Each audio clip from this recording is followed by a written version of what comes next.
Good evening, everybody. Welcome to another live episode of The Breakdown. It is May the 4th, 2025. I have my special little Millennium Falcon. 'Twas a gift. It's a special. It lives on my little desk here, and that's about as Star Wars-y as this episode is going to get because we have so much to cover tonight. It's a little bonkers. Oh, it's going to be a long one. Strap yourselves in, folks, because this is a monster episode. Because there's been a little bit that's gone on in Alberta politics. Before we get too far into the things, I want to say a big thank you at the beginning of the show to everybody who's tuning in live, who's getting involved in the chat. Hey, everybody.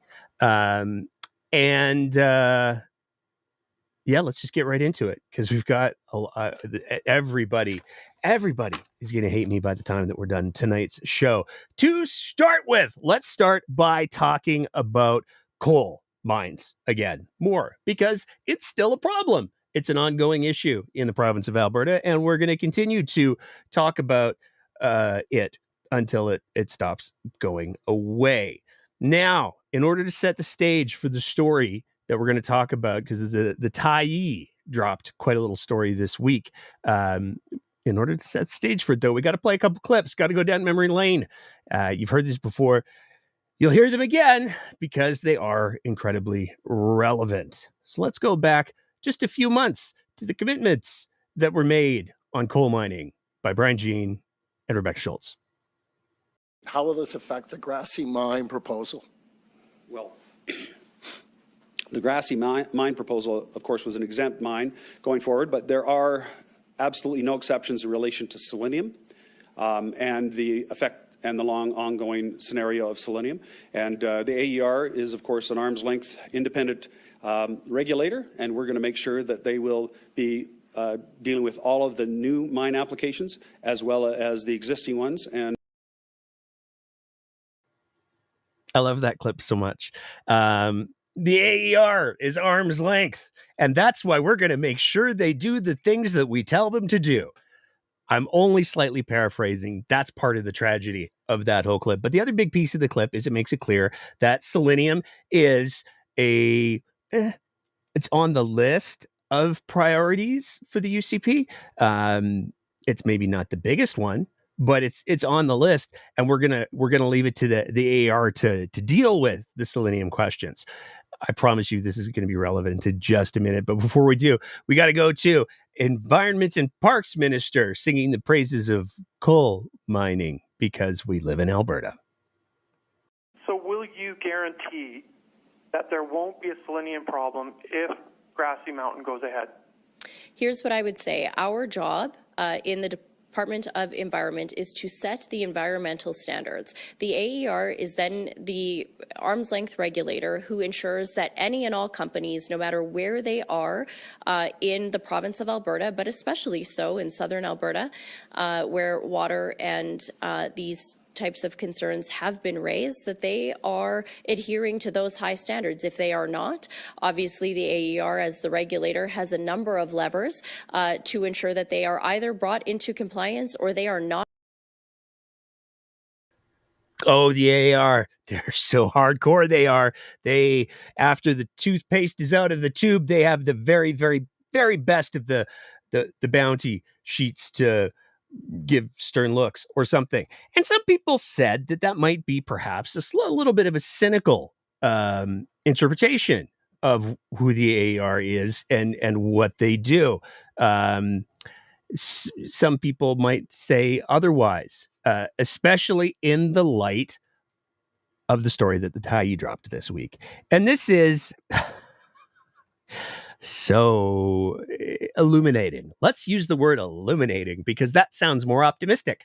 I'm going to read some sections from the story because they are noteworthy. This is a story that was put together by Andrew Nikiforuk, who's been doing quite a bit of coverage of the Grassy Mountain coal mines for the Tyee.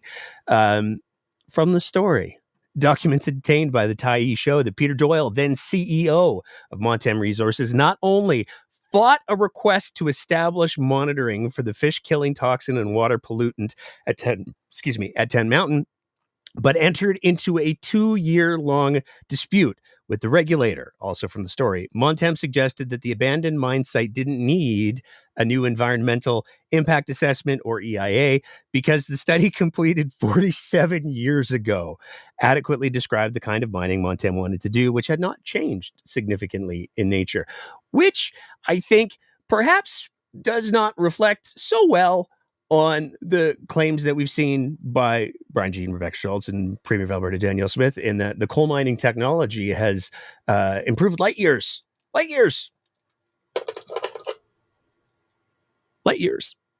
over the last few decades. Except Montem said that they were not going to do anything differently than had been proposed 47 years ago. Concentrations at a settling pond below 10th Mountain were found to be 151 micrograms per liter. This is of selenium. The Alberta government limit for aquatic protection remains 2 micrograms per liter. The federal guideline is 1 microgram per liter. According to the AR briefing notes, Doyle stated that adding regulatory requirements is unacceptable because nothing had changed at the mine site for decades and the mine had been reclaimed. Doyle added that the company would not do such monitoring. Moreover, Montem will go to all of your bosses and sue. So the very nice people who are from not Alberta came to Alberta and said, we will do what we damn well please. Damn you and your environmental regulations. And if you don't like it, we'll sue you. We'll sue your bosses. That's a terrible Australian accent. I apologize to the 3 of our Australian listeners. According to the AR account of the dispute, the issue with Montem was not resolved until June 2023. That's when the AR actually reduced requirements for acute lethality monitoring. So, in a nutshell, there's this coal mining company, and they say, oh, we'd like to mine some of that coal, please. And the AER, the arm's length regulator that has many tools at their disposal to ensure that selenium does not reach unsafe levels, said, we would like you to do some monitoring, please. And the coal company said no. And the AER came back with a strong, okay, but what if we change the levels that you have to monitor for? What if we do that instead? That's the robust response that the AER had to at their disposal, that Rebecca Schultz has so much confidence in regards to protecting Albertans. They literally changed, they reduced the requirements for monitoring. And this is a quote, the acute lethality. So we're not talking about like the long-term lethality. We're monitoring what's going to kill you the quickest. We will monitor that less for you now. Oil company, coal company. So that's our first fun little moment of the show. But you know what? I have been excited for this. I teased this earlier in the week. We got what I'm about to talk about next. We got this on Monday. And it's a special little treat because it's literally been like a year and a half in the making. Let's talk for a moment about our dear friends at the Western Standard, because there's so very, very, very much to talk about tonight. Let's start with my personal favorite little bit that from this whole, I mean, it's not, there's so many good bits to choose from. The Western Standard, for anyone who's unfamiliar, we're going to back this up with some receipts in a second. They've got some strong thoughts about government-funded media. Oh, they're the worst. Those CBC bastards, Eastern bastards at the CBC, they're so terrible until you have to do election night coverage at the Western Standard. Okay. Well, so one thing we're going to be doing tonight, I'll mention it so we don't get sued. The CBC might not be the greatest news organization around, but it has a lot of money, and therefore it has a lot of resources to build good tech or pay for good technology around these election trackers. So that's what we're using tonight. Let's put that election tracker back up on the screen so people can see it. It's that's the Elections Canada. Yeah, I'm on Elections Canada now. Yeah, you want me to go back? Yeah, go back to the CBC one. Okay. So CBC it's a great aggregator of the data as it's coming in. Now, where it says elected, that's where the CBC election desk has declared it. So that's not us, and that's not Elections Canada.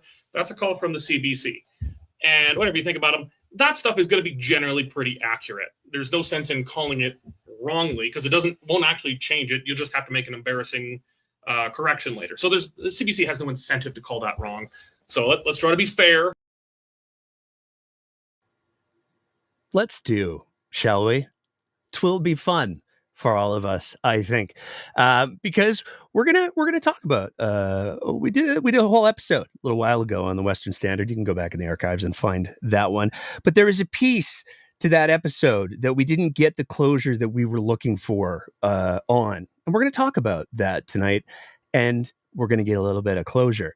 To start with, we got to talk about the ethos, the raison d'etre of the Western Standard. You see, the Western Standard, since day one, has been touting themselves as independent media that would never, ever, ever take any kind of government funding. Because you see, the theory goes, when you take money from the government, when you take any kind of money, let's use the word whatsoever here, when you take money from the government, then you rely on them for things.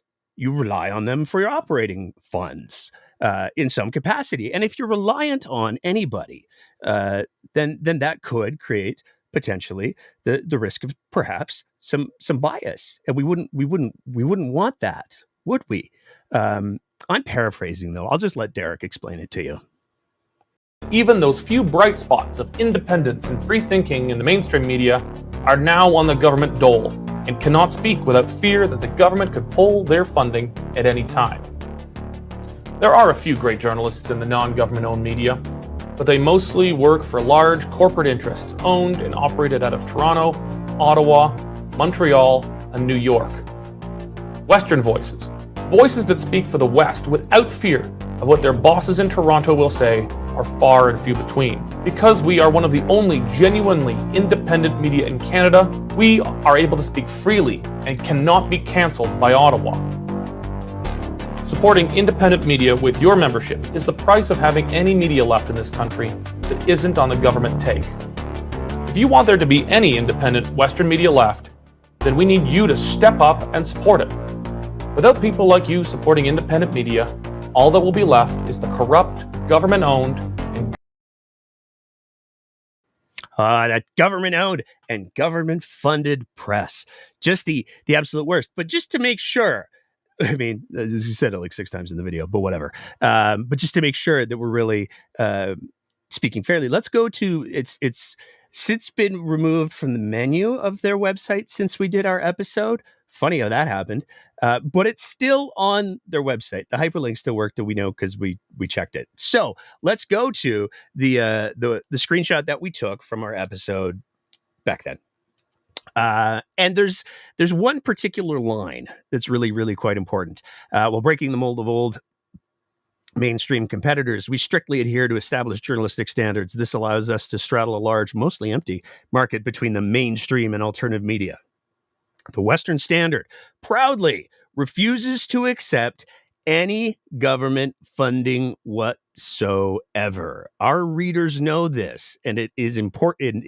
Our readers know this and is important in building a trustable brand with large readership across Western Canada. So you see, the whole reason why the Western Standard refuses to accept any money is so they can build trust with their readers, their audience, because their audience and their readers deserve to trust them. They deserve to know that there's no government influence or government funding. And again, I'll go to that word whatsoever, except, of course, when there is, because it turns out that the Western Standard has taken funding from the government to no small amount. They took a number of grants, a boatload of grants from far back as 2021, going up to, we could see 2023, 2020, 24. They're taking money in 2024. $109,795.37. So for grants alone, this is the publicly available. You go on the Government of Alberta website and you look at the grants thing, and you do the sorting and the searching. For grants alone, the Western Standard has taken more than $100,000 of taxpayers' money in grants. Now, I want to be clear about something here. Well, two somethings. First of all, the breakdown doesn't take any government money from anybody. Not for grants, or, I mean, we don't intend to. We rely on our Patreon supporters. But I don't know that the provincial government, the UCP, would let us have any grants. So do with that what you will. But there's nothing wrong with journalistic entities or media organizations availing themselves of grants. There's nothing wrong with that. The reality is the media landscape is getting harder and harder and harder for journalism, whether you agree with the type of journalism or not, to function. The funding is less. So as is going to be a theme throughout the evening, and I have said many times on the show before, the foundation of a well-functioning democracy, of a healthy democracy, is a well-informed electorate. And so journalists, news organizations getting government money is not a bad thing. I mean, there's conversations to be had about the varying quality of journalism that we see across some of these organizations that are accepting grants and other funds, but it's not a bad thing. Where it gets to be problematic, where it gets to be, some people might say, perhaps having the appearance of perhaps being a little bit dishonest, I'll throw it allegedly on there just for shits and giggles, is when you build your entire brand crapping on all of the other media outlets that do avail themselves of government funding. When your whole shtick is, hey, everybody, we don't take any of that dirty government money because we don't want to be influenced. Look at all of those people that do. They, with their dirty hands from their dirty government money, and they're operating in fear, and they'll not tell you the truth like we will. And then you're taking the government money. That's kind of, I believe the technical journalistic term is bullshitty. It's kind of bullshitty because you're kind of misleading people.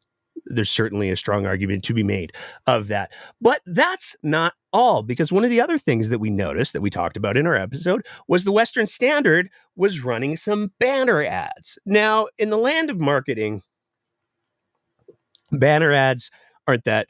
the return on investment on banner ads is pretty minimal. You can get banner ads for pretty cheap. So not potentially a big deal, but it was striking that the Western Standard was running these banner ads. We see banner ads about wildfires. We see banner ads about trades. There were some other ones that we collected in that episode that we did. And that made us go, so the Western Standard is having government advertising, but they don't take any money from the government whatsoever. That seems weird. That seems odd. Wonder what's up with that. And there were some folks that were like, they're probably just getting into one of those aggregate advertising things where you sign up and you say, I'll take ads, and then you just take whatever ads show up. But we like to be thorough here if we're going to levy some questions, let's say. And so we filed a FOIP request. And this goes back. You can see we filed the FOIP request on December 2nd, 2023. On December 2nd, 2023, Communications and Public Engagement received your request under the Freedom of Information and Protection of Privacy FOIP Act for a copy of. Please provide the total amount that has been paid to the media organization, the Western Standard, for any and all government advertising, including but not limited to traffic safety programs, the Tell the Feds program, and the Alberta Pension Plan campaign from the period of October 6, 2022 to December 1st, 2023, giving us roughly a year. And we were told, well, you can have some of the information, but some of it we're not going to give to you, you see. It's privileged. It could hurt businesses if people knew how much people were paying for their advertising. And so what we got was a series of campaigns that very, very clearly demonstrated that the Western Standard had been running multiple advertising campaigns for the Alberta government, presumably taking some form of money whatsoever for those campaigns. But the amounts were all redacted. The amounts were all hidden, and they refused to give them to us. So that seemed weird. We did what we do, and we contacted the Office of the Information and Privacy Commissioner, and we said, it seems like there might be a little bit of tomfoolery, shenanigans, if you will, here. We would like to file a please look at this. And we did. But in the interim, and in the meantime, and in between time, we also noticed that the counter signal, Kean Bexty's former, still, I don't know, they metastasized with True North. It became a whole thing, and now they're Juno News. But the counter signal was running government ads as well, and that struck us as weird because the counter signal are committed to preserving the freedom and delivering the truth and unbiased, again, non-government funded news. Now, funding literally means money. So if you're going to say that you don't have any government funding, you're saying that you don't receive any government money whatsoever. Western Standard said whatsoever. The counter signal didn't say whatsoever. But it's striking that the counter signal also says we don't take the government monies. And so we did what we do, and we filed a FOIP on them. And it turns out they took a lot of the government monies. Over the course of just a year, the counter signal received over $116,800 for a variety of banner ad campaigns running from the end of December 2023 to the beginning of the end of 2024. So in roughly a year, the counter signal got roughly $120,000 worth of government advertising funding. And if you're like us, you're probably going, wait a second now. The counter signal, you're allowed to have the numbers for the counter signal, but you're not allowed to have the numbers for the Western Standard. That seems weird. So we had another conversation with the Office of the Privacy Commissioner. We're like, hey, this is not up to scratch. We got the counter signal numbers. Why can't we have the Western Standard numbers? And the Office of the Privacy Commissioner went to the Western Standard, and the Western Standard said, no, we're not going to release those numbers. And then somehow at the beginning of this week, they said, yes, we will, in fact, release those numbers. And so here are those numbers. And it turns out for the fiscal year of 2023, there's like $7,000 that's not from 2023 in this particular disclosure. The grand total of funding whatsoever for advertising that the counter signal received from the provincial government for banner ads was $228,000. The counter signal that takes no money from any governments because that would put them at the risk of bias in that period took $228,000. Now, to be clear, that's $228,000 on top of the $100,000 that they took in grants. So in the period of about a year, the counter signal took in a little bit over $300,000 of taxpayers' money for advertising and grants. And that just makes my little heart full because they lied. They lied to people. Well, allegedly, maybe some people might interpret it as lying. They built a brand based on all of these media outlets that take money from the government, whether it's in the form of funding, whatsoever is the word that they chose to use. That is not me putting words in their mouth. That is not me being hyperbolic. Those are the words that they chose to use. That is the brand that they chose to build.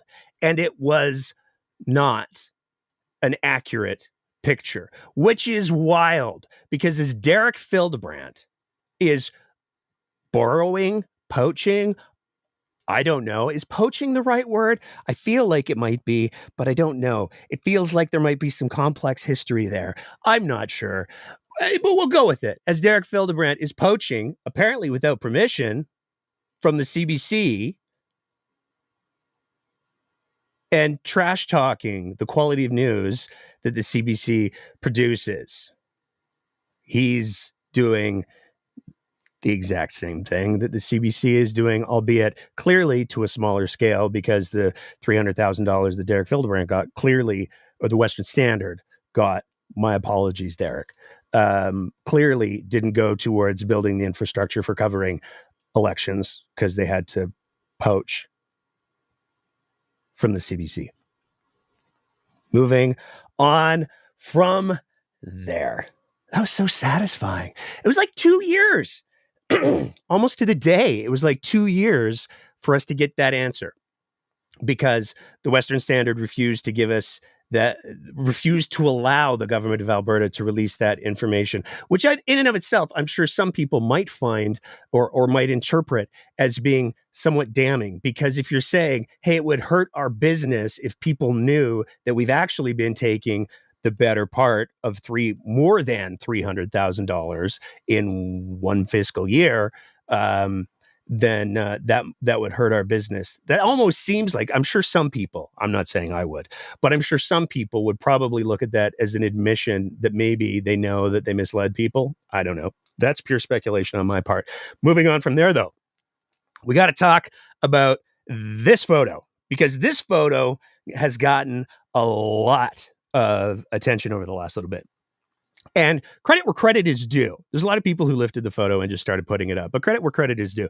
This photo was actually from a post that Catherine Grukowski put up. Catherine Grukowski is a reporter who follows the goings-on in the legislature, and she does amazing, amazing work. And we're going to rely on a good chunk of what she does for part of tonight's episode. So we're giving full props to Catherine for the work that she does. That being said, the picture is a picture of the brand new rug in the Premier's office. And this generated some controversy. And the controversy came because of comments made by former UCP MLA Scott Sinclair. And we're going to play those comments in just a sec. But it's important to remember why I have to say former UCP MLA. Because you see, Scott Sinclair voted against the UCP's most recent provincial budget. He did it because he felt that they weren't funding, especially for his constituency, the roads, the highways, the infrastructure that his constituents, his communities needed. So it's not off brand for Scott Sinclair to say, I'd like to know how the money's being spent, please. But boy, did he bring it up in the legislature this week. Given that industry is strong in my riding of Lesser Slave Lake, you'd think the people in northern Alberta would be benefiting from their hard work. But this Premier's bloated budget has made them feel like she takes their support, trust, and votes for granted. Given how now it's being reported her out-of-control spending is spilled into her own office with a carpet renovation that would make former Premier Redford blush. To the Premier, do you think spending $250,000 to roll yourself out on a red carpet every day is a responsible way of spending taxpayers' money when you run Trudeau-style deficits? The Honourable Minister of Finance. Yeah, happy to take a budget question, Mr. Speaker. Haven't had many since it was passed. I would say budget 25, you know, it's a tough budget in a tough time. Growing province, 4.4% population growth, doing all that we can to build as many schools as quickly and efficiently as possible. You know, still while protecting our industries and encouraging new investments. So I think it's the right budget for right now, Mr. Speaker. A large contingency, a tax cut to address affordability. Now, what's fun about that is that's Nate Horner. Yes, that Nate Horner who is implicated in the whole corrupt care scandal in a variety of levels. Nate Horner was asked a question about, hey, you spent hundreds of thousands of dollars on a carpet. Well, there's all this austerity going on. What's the deal there? And he responds by, I'd love to talk about the budget. Thank you for the question, even though that was not the question that was asked of him. But in case you thought that was bad, it actually got worse.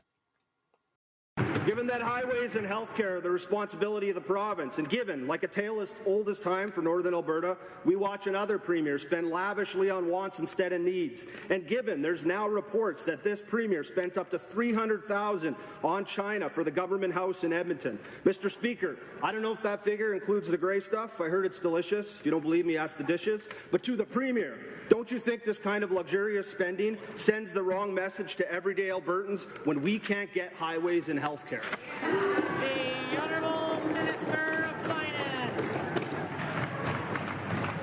Mr. Speaker, I agree that this is we are at a moment where Alberta needs to get very serious about the spend. Both sides of the House. You know, the member's not wrong. Highways, hospitals, schools, these are all our fundamental principal concerns, and we need to ensure that dollars go further now than ever. And we have to do that in a time of great inflation, of trade uncertainty, of logistical challenges. So that has to be the priority of all of us.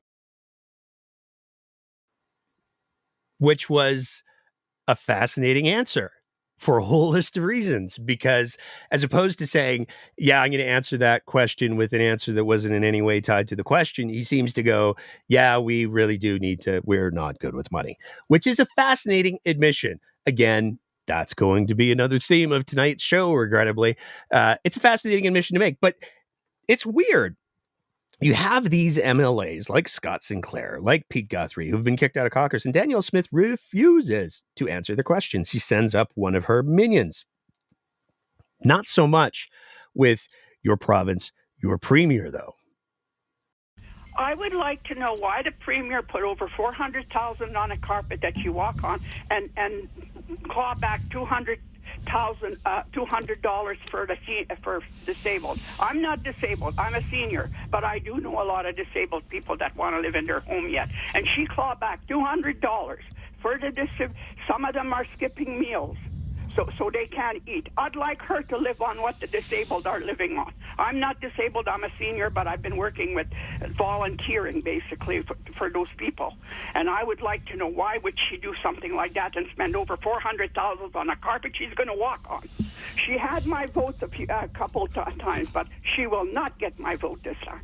And Agnes, we'll let the premier answer that one. There was also a text message about a story on 880 Ched about a carpet renovation costing hundreds of thousands of dollars. So, Premier Smith, you're on. Well, infrastructure has to do maintenance of our buildings, and the buildings in the legislature, the buildings in Government House, they're government buildings, and from time to time, carpets wear out. They get holes in them, they get frayed. Most carpets only last 5 to 7 years. This one was over 20 years old, and a decision was made to replace it. 6,500 square feet. This is just be prepared. There's always going to be maintenance renewal that has to be done on a regular basis for government buildings. There's lots that you can go through and find lots and lots of repairs that have been done. And if you don't do that, you get an Auditor General report, which we just did, saying you cannot, that we're violating our fiduciary responsibility to care for our buildings by not doing replacements. So these are things that have to be done. Now, it's not a terrible answer as long as you don't look past the shiny surface of it, or the fluffy surface, as the carpet may be, because there's a couple pieces that are in there. The first piece is, she says a decision was made, as if we're all to believe that Danielle Smith has no say whatsoever in the type of carpet that was to be put in her office. That's a little bit more than a stretch, to be gentle. It's a little bit more of a stretch. People have done the math on the amount that was involved, and it is disproportionate to what you would expect a regular carpet purchase to be. I find myself wondering, maybe why not go with tile? It's easier to clean, lasts longer. There's lots of options. Beside the point. But she also, again, really distanced herself from taking any sort of responsibility for the situation. She made it sound very much like a decision was made. It's out of my hands. We have to do this stuff because otherwise the Auditor General might do a report And we don't like those Auditor General reports these days now, do we? We would have had to get the previous carpet to have all of the conversations through the Auditor General through our legal team. Oh, that would have gotten so expensive. Can't have that. So we had to do the carpet, is the basic argument. But what she didn't address immediately was the messaging that having luxury carpet, like no matter how you cut it, for the cost of this is some of the most expensive high-end carpet that a person could possibly put in. $300,000. That's a lot of I'm sure it's very nice for the toes and the scrunching and all of that, but that's a very expensive carpet. Why is that something that needed to be done right away at that time with that quality of carpet when there are people who are suffering? And Danielle Smith is clawing back $200 a month from folks on AISH. The federal government is instituting a program where they are giving every province, every person who's on disability, $200. If they meet the criteria and they fill out the little form, they get an extra $200 a month. And we had a whole conversation with our disability panel about this issue, because it does make a difference. The reality is AISH does keep people under the poverty line. And I got to say, one of the things that I loved about the folks that we had on our panel is they made it very, very clear. It is successive governments. So it's not just the UCP. It's not just the NDP. It's not just the PCs before them who have not done a good job of making sure that the people who rely on the province for support get it. Nobody has done a great job of it. But that is not at all how Danielle Smith portrayed it. The issue about disability, though, is that we have been challenging other provinces and the federal government to match our very generous support for assured income for the severely handicapped. We are the highest in the country. We just increased it again by 2%, so the highest amount is $1,901. Now, what about Agnes's claim that it was clawed back $200? Every other province is $500 or more lower than we are. So we've been asking the federal government to help cost share that, and they've come through with that. They've asked every province to come up to $1,811, and they put in $200 to help towards that. So we are still well above that 1,811 mark, and that's the reason why we were pleased to see that the federal government is cost sharing on us. So it is going to be part of the consideration around income that you're allowed to earn on AISH, and that is part of the reason why it is going to be reduced. But we're challenging all of the other provinces to be as generous as we are. We continue to be hundreds of dollars per month above everybody else. We continue to cover all of the supports for medication, which is substantial for those who are on assured income for the severely handicapped. We have rental supplement supports. We make sure that we take care of those who are the most vulnerable better than anyone else. And we're bringing in a new program to allow for those who have the capacity to earn more money to keep more of what they earn until they get up to about $55,000 before it's fully clawed back. So we're doing everything we can to make sure. And that's some bullshit. That is some bullshit. Everything that we can, we are doing everything that we can to make sure that that group of people is supported and respected. Bullshit. You're taking money that doesn't cost you anything to let these people have out of their pockets. And the line, again, to be clear, AISH keeps people below the poverty line in Alberta, period, end of sentence. Saying, hey, you know what? We're keeping people under the poverty line, but not as much as some of the other provinces, is like being presented with a situation where you have a person who is drowning.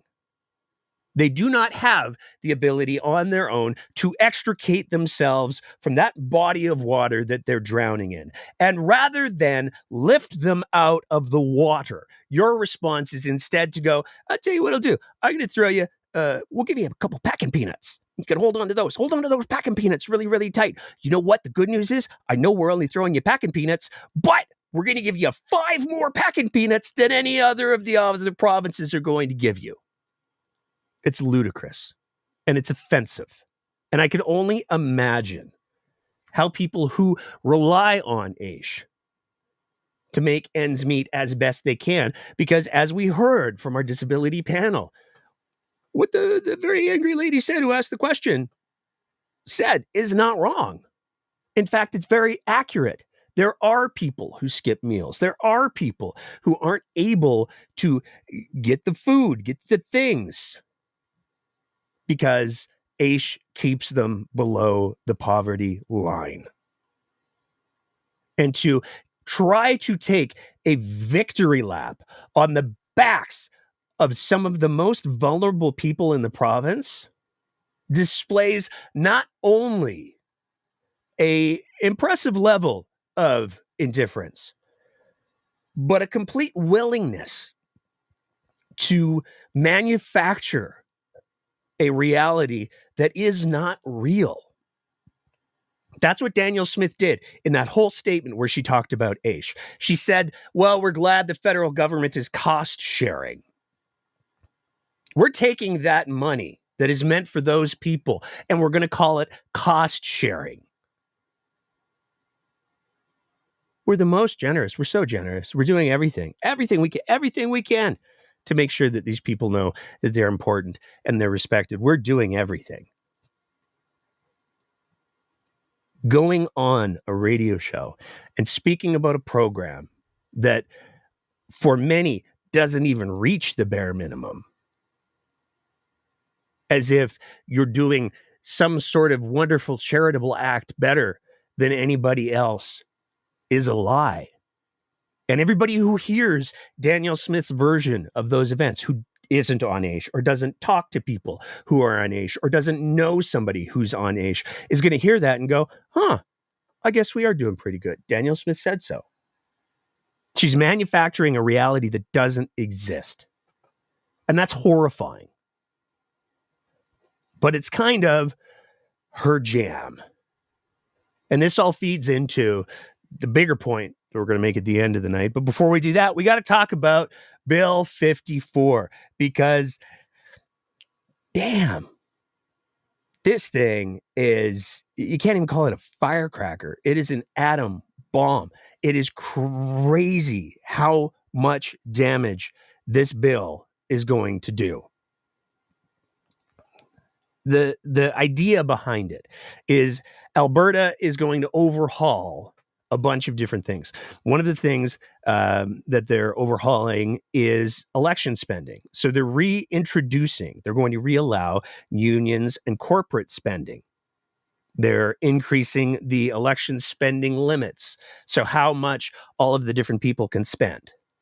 They're banning the vote tabulators because there's no good reason. There's just no good reason. It's conspiracy theory bullshit. And it's easier to ban something that allows for elections to happen quicker, for people to get the results of elections quicker, than it is to say to people who have gone down the QAnon, Donald Trump rabbit hole, that's simply not true.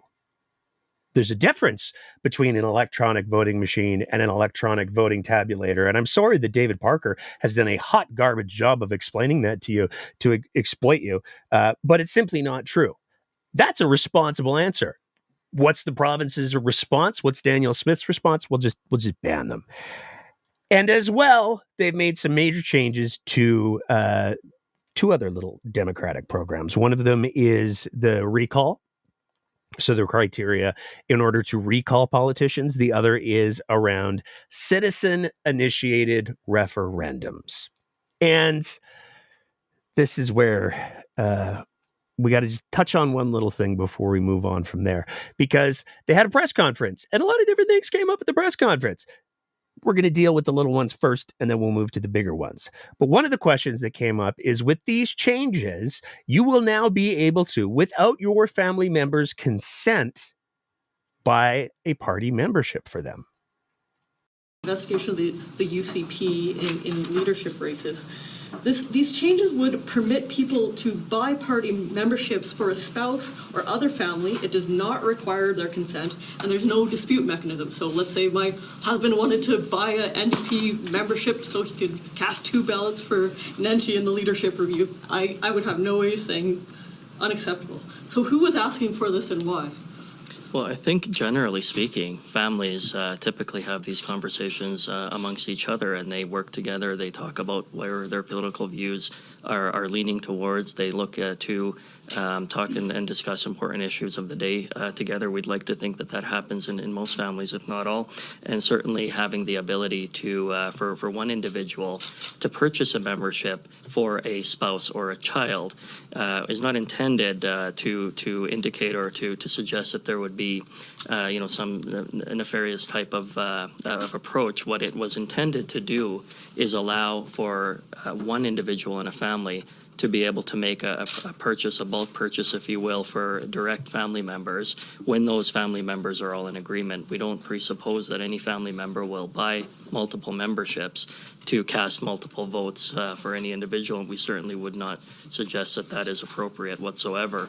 But families typically talk about these things at the dinner table, and they have the opportunity to purchase memberships using one credit card from one individual in the family seems to be the natural way that families typically do this, and I think it's appropriate that we allow them to do that.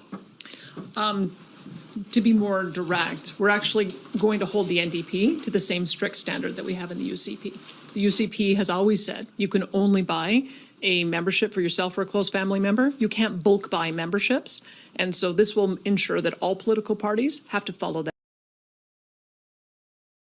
You see, it's the NDP. I love Mickey Amory trying to say, "Oh, all families always act in good faith. Nobody would ever buy a membership for somebody in their family." That we wouldn't want to presuppose that. That would be ridiculous. It's not like there was a whole RCMP investigation that confirmed that on some scale that thing did happen in the UCP leadership race that saw Jason Kenney get elected. But it wasn't enough to change the outcome. So it's all cool. But yeah, like we wouldn't want to. It's not like we have an established history of that happening in our party, the UCP. Nope, none of that. So it's a little bit bonkers. But of course, Daniel Smith then has to go, well, it's about making sure that the NDP are held to the same standards as we are. But what? Because if the argument is somebody in the NDP can buy a membership for one of their family members using a credit card, and that's bad, they've just changed the rules to allow that for themselves. It's very confusing, you see, because what Daniel Smith just said was complete opposition to, again, the reality of the situation, which is a little, some people might say, problematic. But there's other changes. So one of the big changes is they're changing the financial contributions. So corporations and unions can make contributions to parties, constituency associations, leadership contests, third-party advertisers. And that's a problem because it's the third-party advertisers that are able to do all of the dirty work that political parties don't want to do.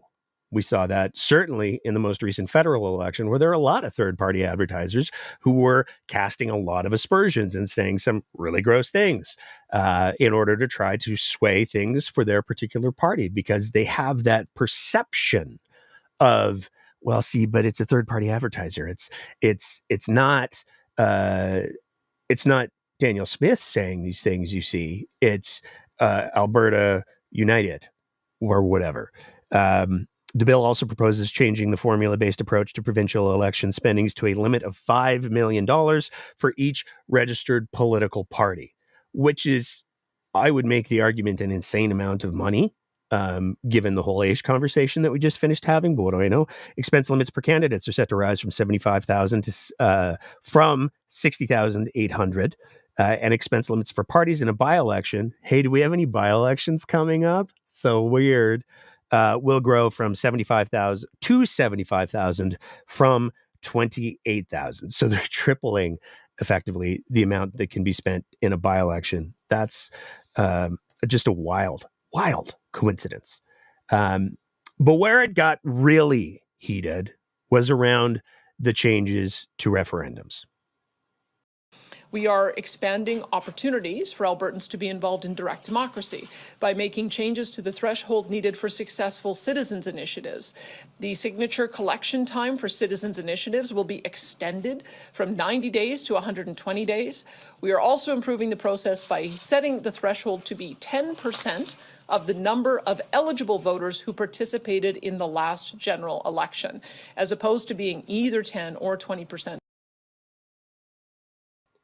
So she's lowering the bar for recall and for referendums. For recall, the time limit for a recall petition is down from 18 months to 12 months. They're extending the time for signatures for recall for 60 days to 90 days.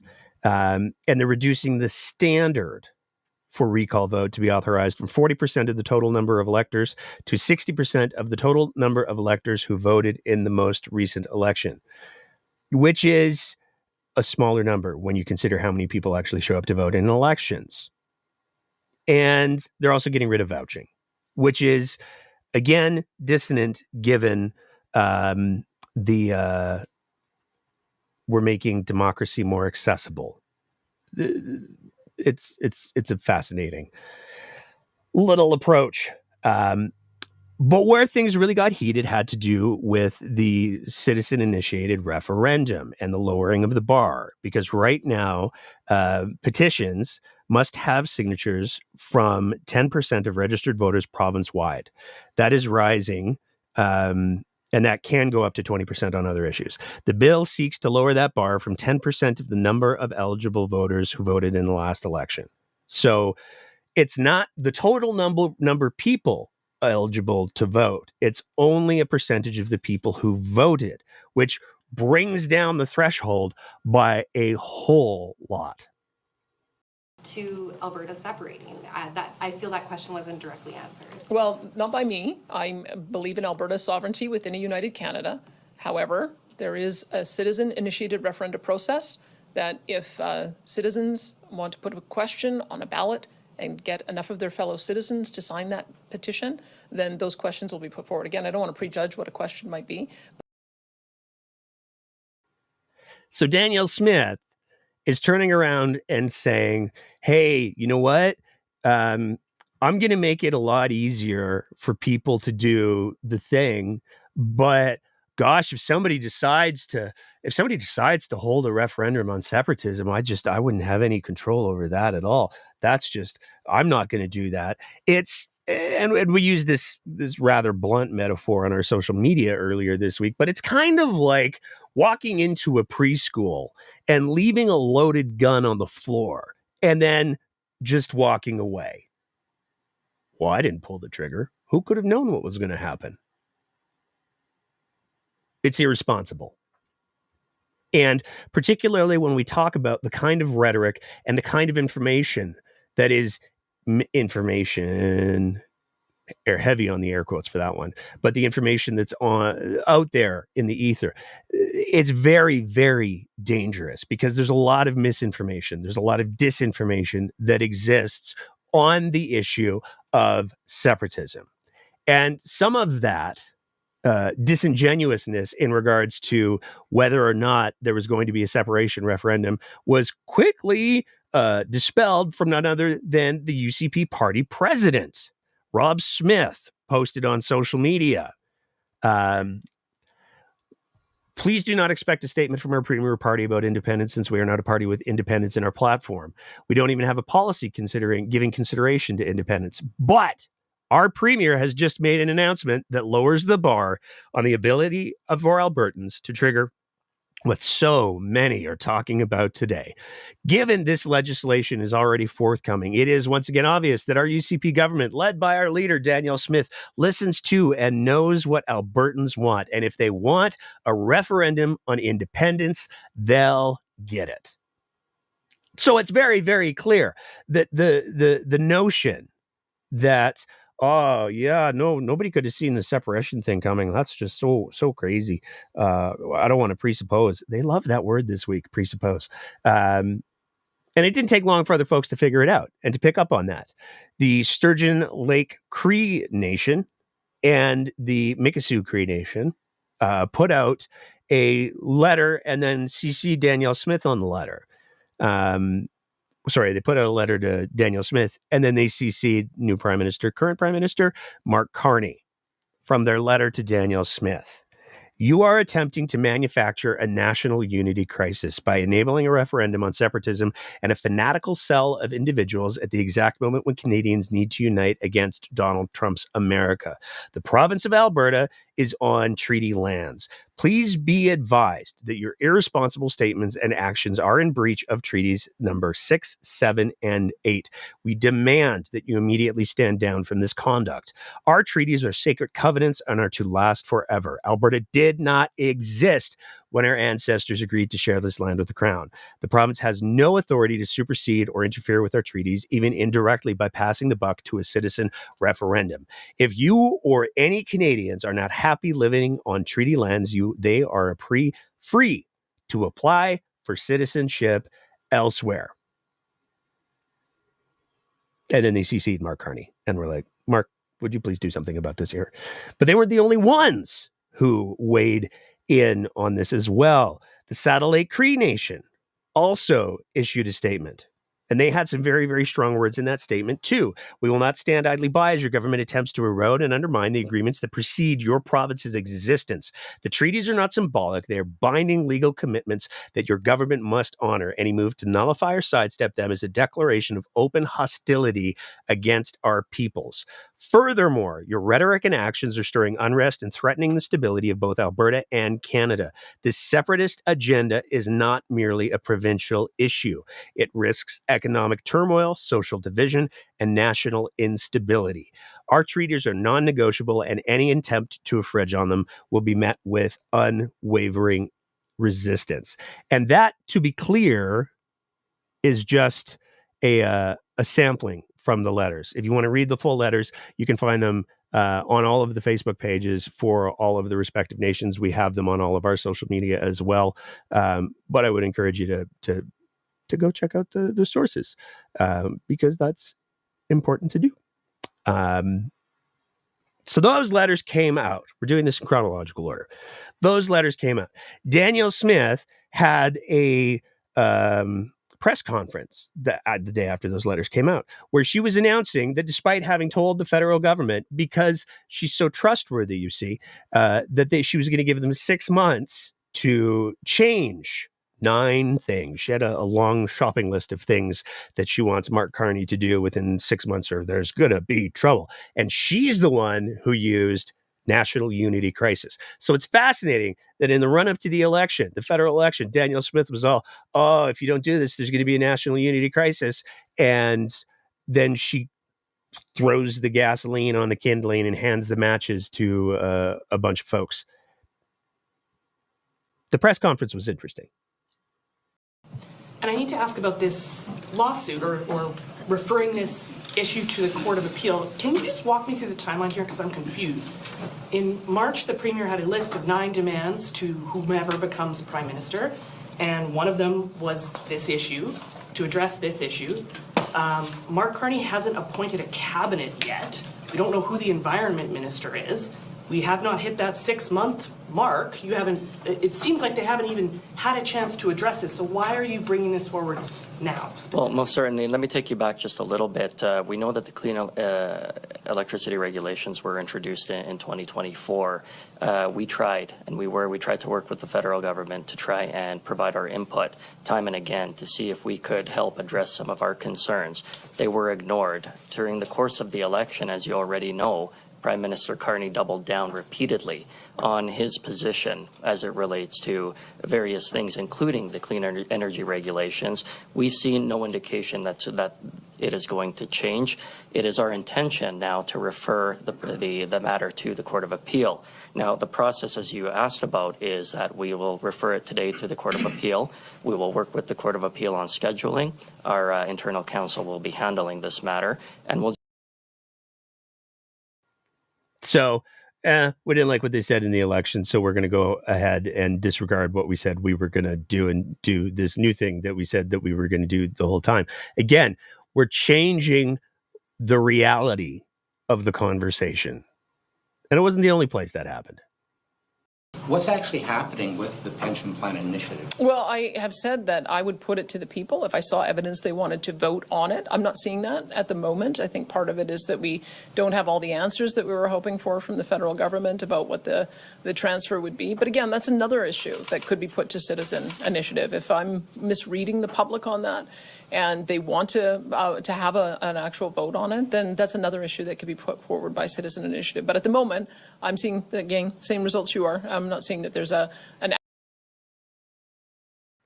So again, we're playing with words. We're having fun with words because on one hand, Danielle Smith is saying, and she was very, very clear throughout the pension consultation process, that if they did not see overwhelming support, they wouldn't go ahead with a referendum. And so she's saying there, hey, we're not going to go ahead with a referendum. We don't see the support. But, you know, if you want to, pick up the gun. That's a very old movie reference. That's a deep cut. But that's what she's saying. I can't do this. I don't have the social license to make a referendum on the pension happen. But, you know, for you folks over at the Alberta Prosperity Project, if you wanted to do this, I'm not saying that you're building a giant database right now of people who have said that they'll sign just about anything because they spend all of their time being angry. But, you know, you could do it if I don't want to get in trouble is what it is. I don't want to be the one blamed for it. So how about you do it for me, please? That's what she's saying. And it's unbelievably not just irresponsible, but it's profoundly disingenuous. And it's profoundly disingenuous because she's supposed to be the leader of the province. She's supposed to be the one setting the tone. But instead of leading, she's leaning into pure populism. And she's trying to justify it by using the United States as an example. You're saying that this would be the purest form of democracy, but you've also lowered the threshold for any referendum to happen, which we know will very much probably include a referendum on Alberta separatism. Are you risking the province's relationship with Indigenous people to appease a vocal minority who want to separate from Canada? The changes that are proposed in the Elections Act, I had put in the minister's mandate letter when I first signed off on it in 2023. And it was in looking at the way in which propositions are put forward around the world, in particular California, which seems to have the most successful opportunity for citizens to engage in the process. They have anywhere from 5 to 10 propositions every year, but their measures are actually quite a bit lower than ours. It's 5% for a statutory change based on the previous level of vote for the governor, and 8% for constitutional changes. So actually ours is still higher than what we see in other jurisdictions. It needs to be high, but it also needs to be achievable, and that's what we're trying to achieve with this balance. Sorry, I just feel like I'm not getting an answer, though, on whether this could be a risk in terms of the province's relationships with Indigenous people. Well, I'm not going to prejudge what citizens are going to do for a petition. Once there's a petition on the table and there's an active discussion from citizens having achieved the requisite number of signatures, I'd be happy to answer your question. Right now, this is just enabling legislation so that any citizen is able to go out, garner signatures, and if they're successful, then I guess you can ask me to comment on what is actually on the table. Again, which is profoundly disingenuous, because what Danielle Smith is saying it is in effect that she doesn't have the faculty, she doesn't have the wherewithal to be able to look at the lay of the land and go, I wonder what people might do. I wonder if I should anticipate what political crises might come about because of my changes to the fundamental laws that govern how democracy works in the province of Alberta. Why would you want me to possibly game out the consequences of my actions? I'll just be a bull in a $300,000 china shop. It's ludicrous. And the fact that she thinks that's an acceptable answer speaks to what she's trying to get to. And what she's trying to get to is the purest form of democracy. You see, it's all about the voice of the people. It's all about populism. More on that in just a little bit. But she was also asked specifically, if the president of the UCP is able to go on social media and say, hey, everybody, totally going to be a separation referendum, why can't you? It kind of feels like you're being disingenuous here. You're not acknowledging what your party president said. You're not acknowledging that there are people gathering outside the legislature today calling for a separation referendum. You're not acknowledging that there are many groups of people in this province who read your proposed legislation as an open door, as an invitation to bring this referendum forward. I mean, do you acknowledge that this has opened the door for them to get it? This is fanning the flames of the fire. Well, I acknowledge that. I can read the media just as you can, and I can read the polls just as you can. And Angus Reid did a poll a couple of weeks ago that said that there was independence support of 25% of Albertans and higher, I think 33% of Saskatchewan residents. That seems to me that the majority of people are not in favor of that. And so I guess we'll see whether or not they're able to put together a petition, gather enough signatures, and put it to the people. I think you're kind of jumping ahead a few steps. We have initiative legislation that has been in the works from my minister since I wrote his mandate letter in 2023, when this was not an active conversation.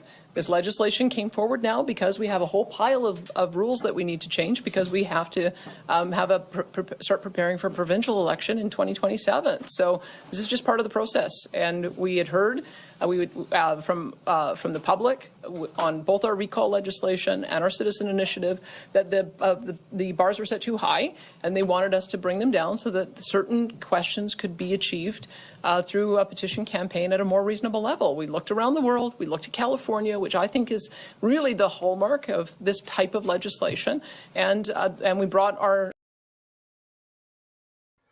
So Danielle Smith knows. She knows the support for this isn't there. But what she's doing is lowering the bar even further to make sure that the limited amount of support that exists is able to pull the trigger on a referendum that, by the way, taxpayers are going to be footing the bill for, that is going to generate a stunning amount of mis- and disinformation from people who are not authorities on the subjects for which they're claiming to speak. All of that is fine, and she's going to make it easier for them. So this is nothing more than a cynical distraction of her base and an appeasement of her base at the taxpayer's expense. But again, it gets bigger than that, because the problem gets back to the more heightened the conversation, the more gasoline on the fire, the more false claims that people make, the more false confidence that people give themselves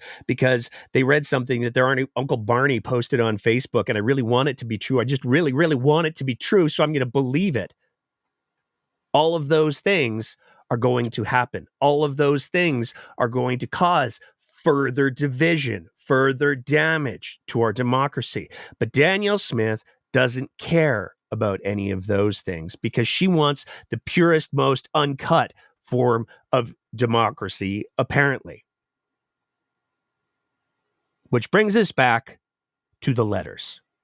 And as we go through the next 10, 15 minutes of the show, one thing that I really want to highlight before we go into it is Danielle Smith has had a fascinating relationship with First Nations folks in the province of Alberta.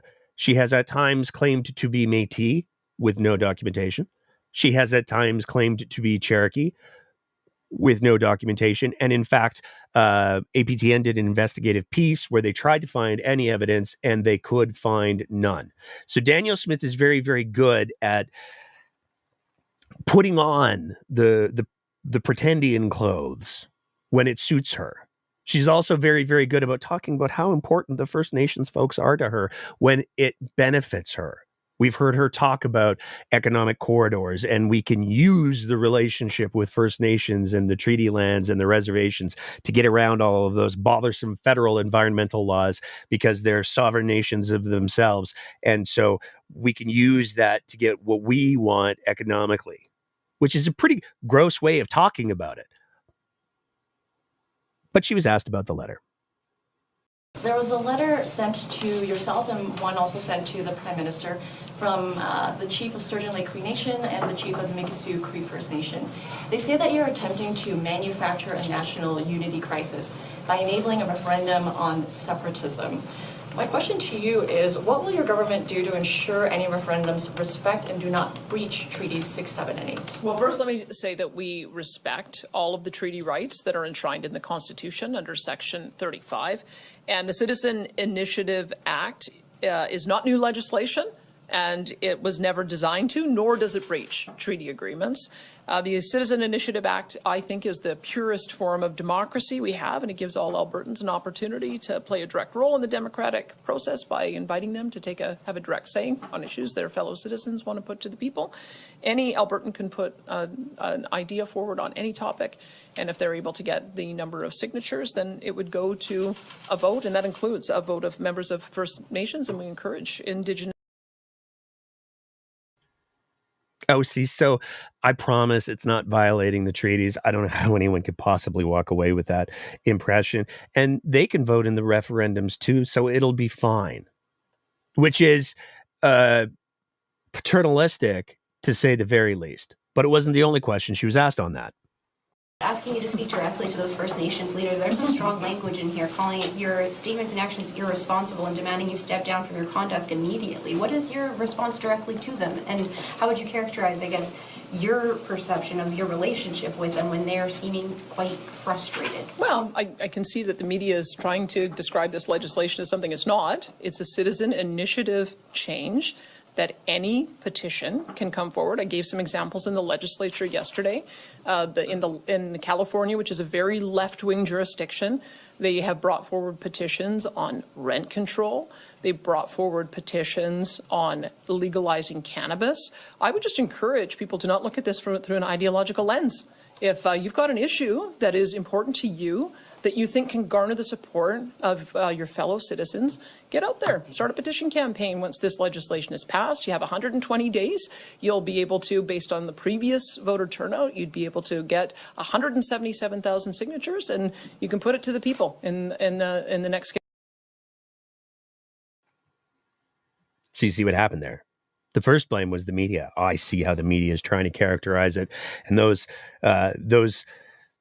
signatories, those two chiefs, they should really be thinking for themselves and not just believing what the media has said.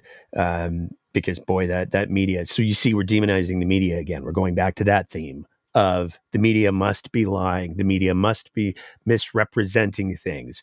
It's just those two chiefs. They really just need to sort of get themselves away from the media and start thinking from themselves. It's not like there's a collective voice that has raised. Oh, wait. Yes, there is. May 1st, the Piikani Nation released a statement. There is no question that the results of the recent federal election have exacerbated pre-existing regional tensions in Canada.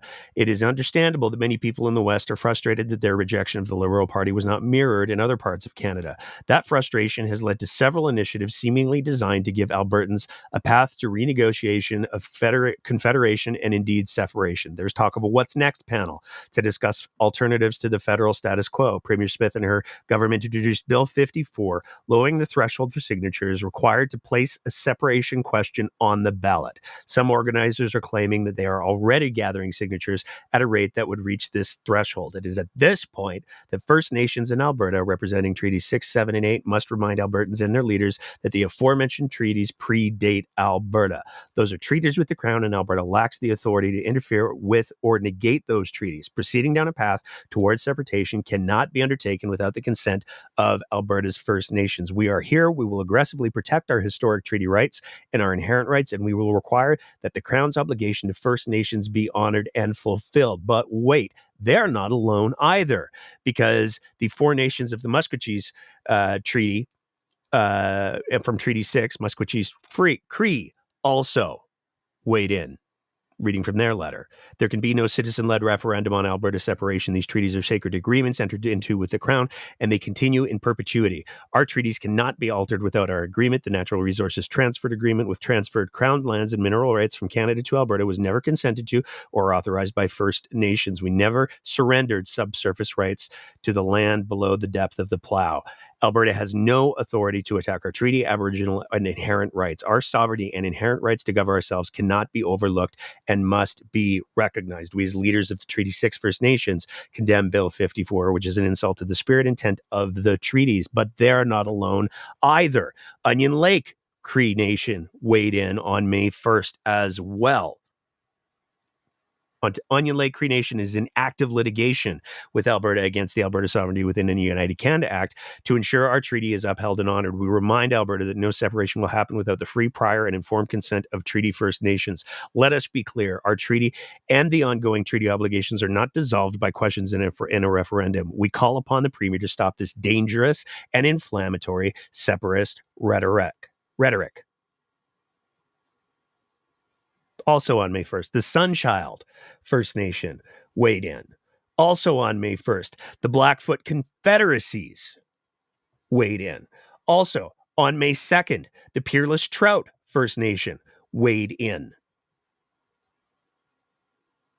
On May 1st, the Confederation of Treaty 6 First Nations. This is all of the First Nations in Treaty 6. May 2nd, all of Treaty 7 First Nations Chiefs Associations. 4 chiefs. The Tsuut'ina Nation, the Bearspaw Nation, the Chiniki Nation, and the Goodstoney Nation. All condemning this legislation. And on May 2nd, Treaty 8 First Nations weighed in.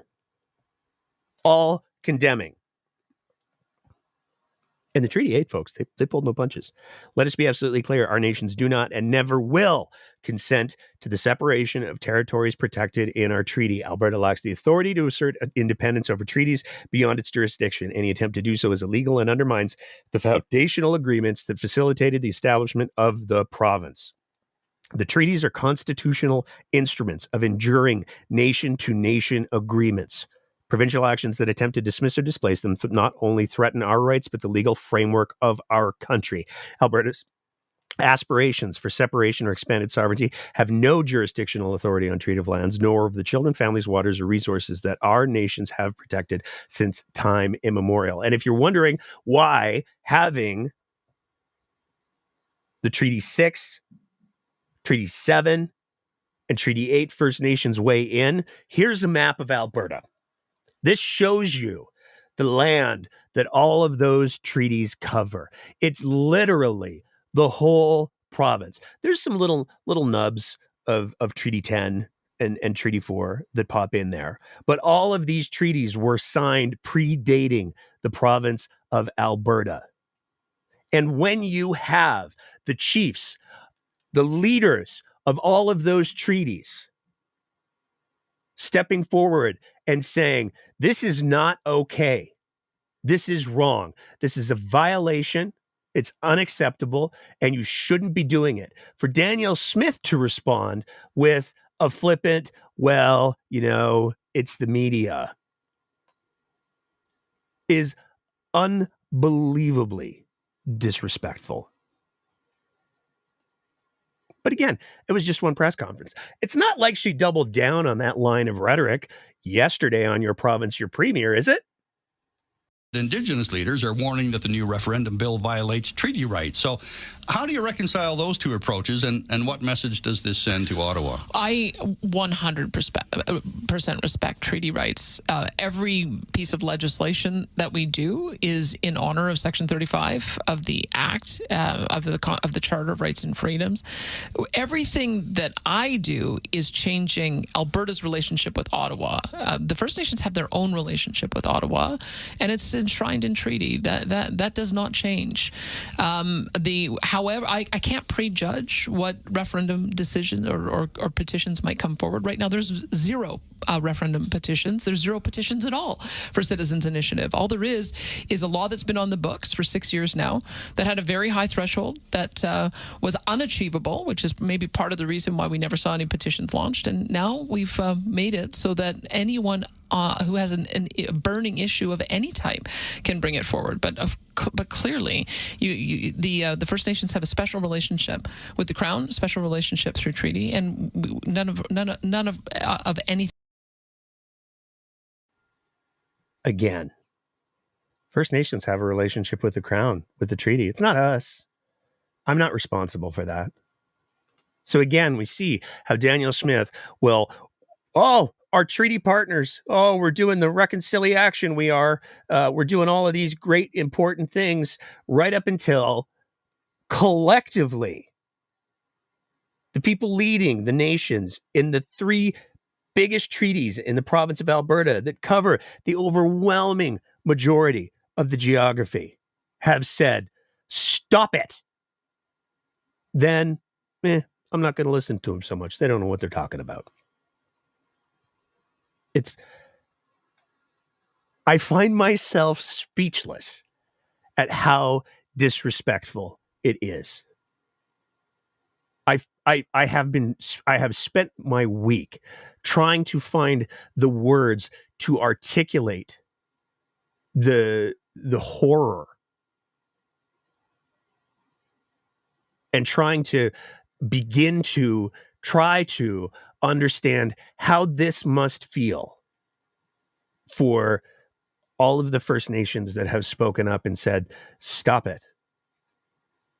Because this is what we do. As a society, this is what we do. And it's heartbreaking because there are people who want to learn and pursue truth and reconciliation.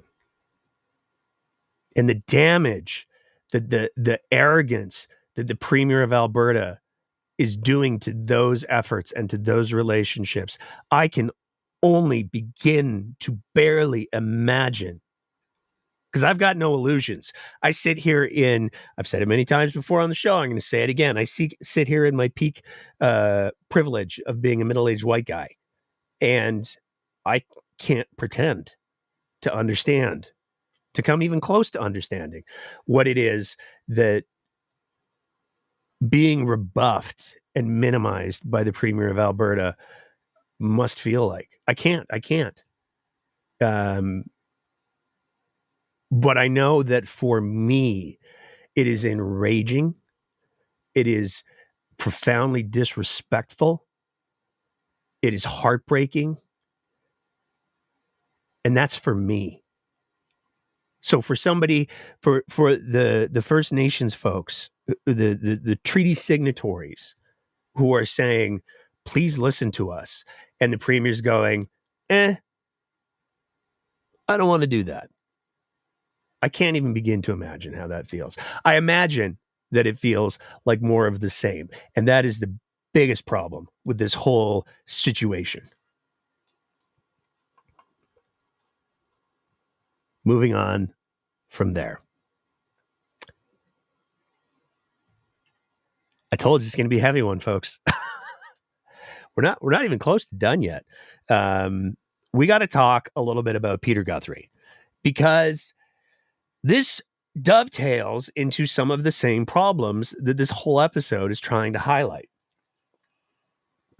And what we're talking about here is Peter Guthrie did some things this week. One of the things that he did was he tabled a bunch of documents.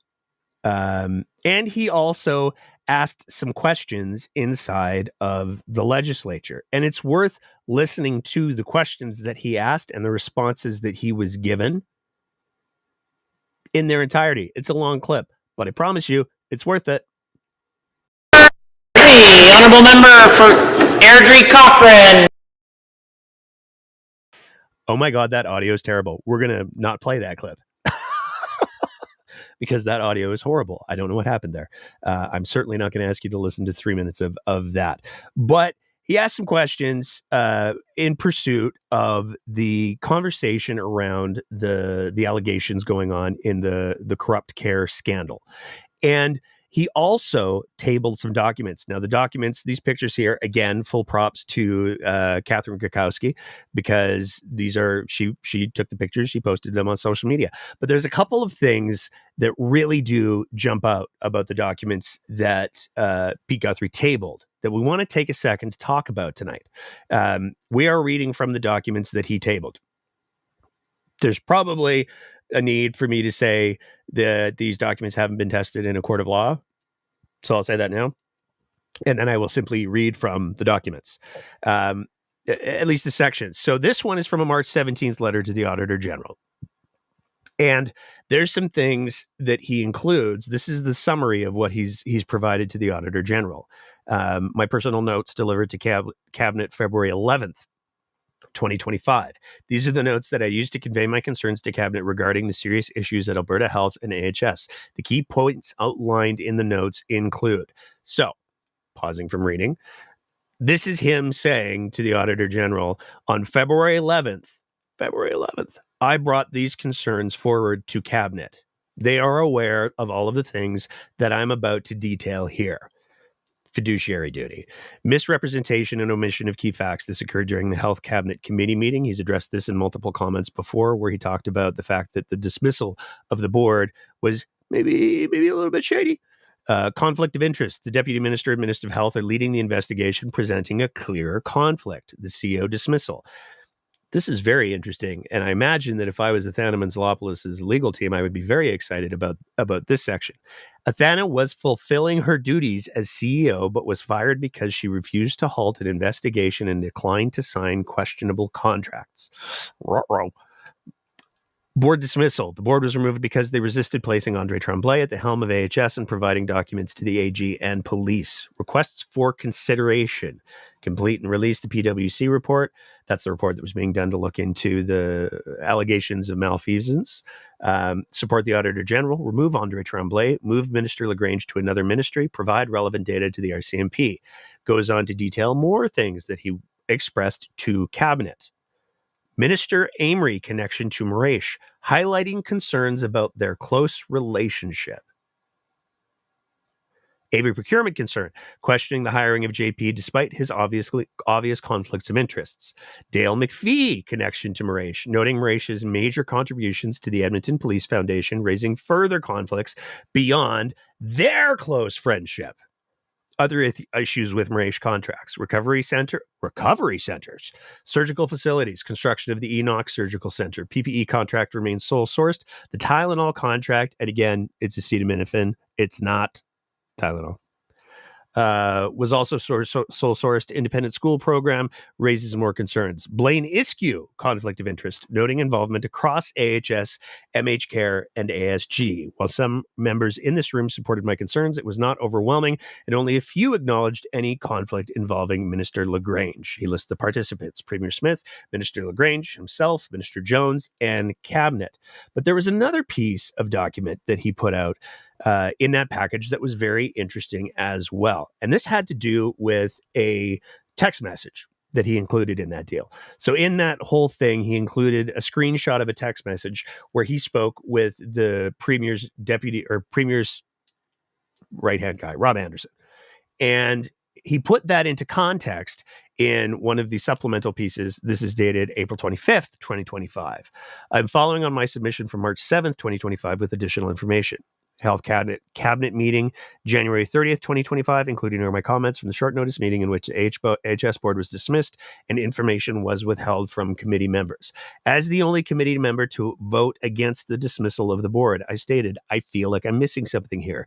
And when I'm asked to make a quick decision without all the information available, my instinct is to back off. If the board had concerns, perhaps they are justified. Now you added an Athena being fired and this sudden request to give Andre power. I feel like there is more to this story, so I'm going to vote against.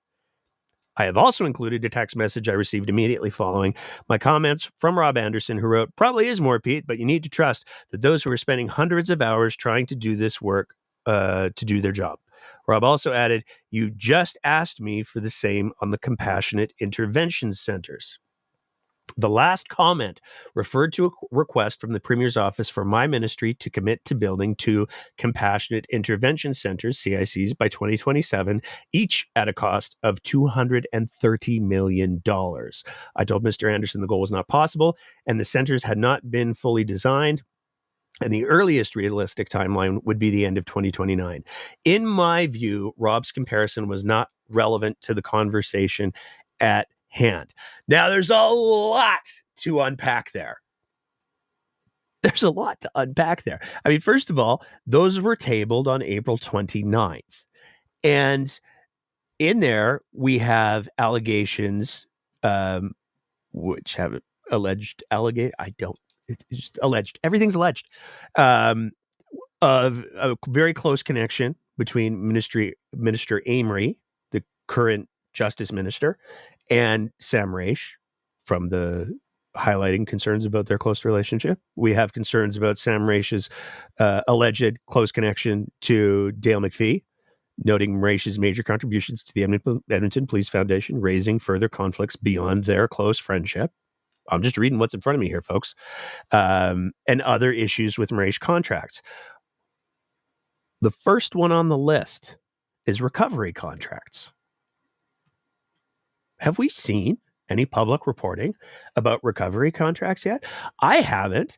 I don't know if it's out there. Maybe I've just missed it. But it's fascinating that he includes these notes about recovery centers and then immediately talks about a text message from Rob Anderson that he says was not relevant to the conversation at hand, highlighting the building of recovery centers, each at a cost of $230 million. That is just a super wild coincidence, and probably nothing more. Yep. That's all I'm saying about that. But that was on the 29th. And as it turns out, May 1st, Carrie Tate ran a story where she confirmed that she had spoken to Mr. Mraiche, and Mr. Mraiche confirmed that, in fact, yes, he and Sam Mraiche are not just very, very close friends, but they're family. Reading from the Globe and Mail article, I'm just going to do a small chunk because I feel like it's kind of pertinent. Andrew Flavel Martin, an assistant professor at Dalhousie University's School of Law, said Mr. Mraiche should take steps to formally distance himself from the government handling of Ms. Menzelopoulos' lawsuit. The question I'd be concerned about is how involved is he in just directing the litigation around the wrongful dismissal, given that his friend is involved in one of the contracts, said Professor Martin, whose research focuses on legal ethics for government lawyers and attorneys general. The optics are not good. So, the optics aren't good. And I'm not speaking out of turn when I say Mraiche was a minister when a lot of these most, if not all, of these contracts happened. Multiple people, including the former Minister of Infrastructure, described them as being sole source contracts, which means there was no RFP, request for proposal, put out. It was just decided this is the person that we're going to use. Mraiche has a close relationship with Sam Mraiche. Mraiche has confirmed this to the Globe and Mail. And there is an ongoing lawsuit between Athena Menzelopoulos, where she is suing Alberta Health Services and the government of Alberta for firing her because she was looking into allegations that there were improprieties involved with all of these figures. So it's a bit of a mess, but it's not great when your justice minister is involved on a personal level with somebody for whom there are all of these allegations that have yet to be tested in a court of law. I'm getting better at this game. Which brings us to, we're just about maybe like half hour left, he said optimistically, if not naively. Which brings us to our continued deep dive on the Athena Menzelopoulos lawsuit. 2 live shows ago, we did her statement of claim. Last week's live show, we did the government's response to her statement of claim. This week, we're taking a look at her response to her statement of claim. And it's not going to be that long because it was shorter. But there's some things that I'm definitely going to read from. And I probably need to again say, I know you're all getting so tired of hearing me say this, but if I don't, my lawyer will kill me. All of these allegations are yet to be tested in a court of law. And boy, are we going to get to that part when I'm done reading these things. So they're not proven. Do that what you will. Let's get right into it. Starting with, on January 8th, 2025, Menzelopoulos was terminated as CEO and president of AHS on a without cause basis by Deputy Minister of Health Andre Tremblay. That day, LaGrange issued a press statement that said, "Thank you to Athena Menzelopoulos for her dedication, service, and leadership during her time as AHS CEO. Her contributions to improving our healthcare system were important, and we are deeply grateful for all that she's done to advance these efforts."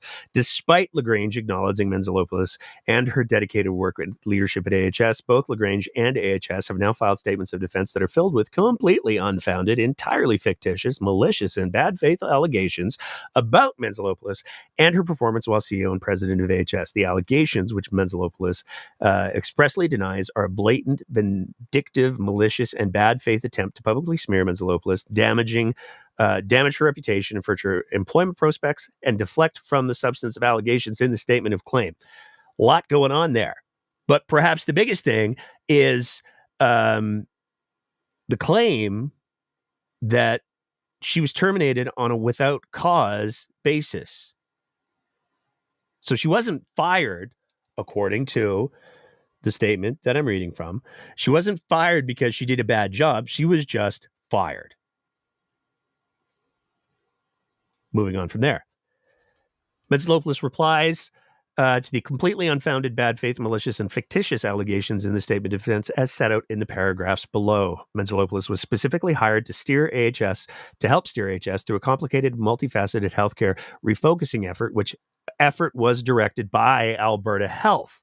Menzelopoulos at all times carried out her duties and obligations with a view to the best interests of AHS, the nature of the publicly funded healthcare system in Alberta, the need to ensure continuity of healthcare services, and in accordance with the best management practices and operational standards. Menzelopoulos reported to the AHS Board of Directors under the terms of her 4-year employment contract. The board had confidence in Menzelopoulos through her work at AHS, and contrary to the false allegations in the defenses, the board did not lose confidence in her at any time.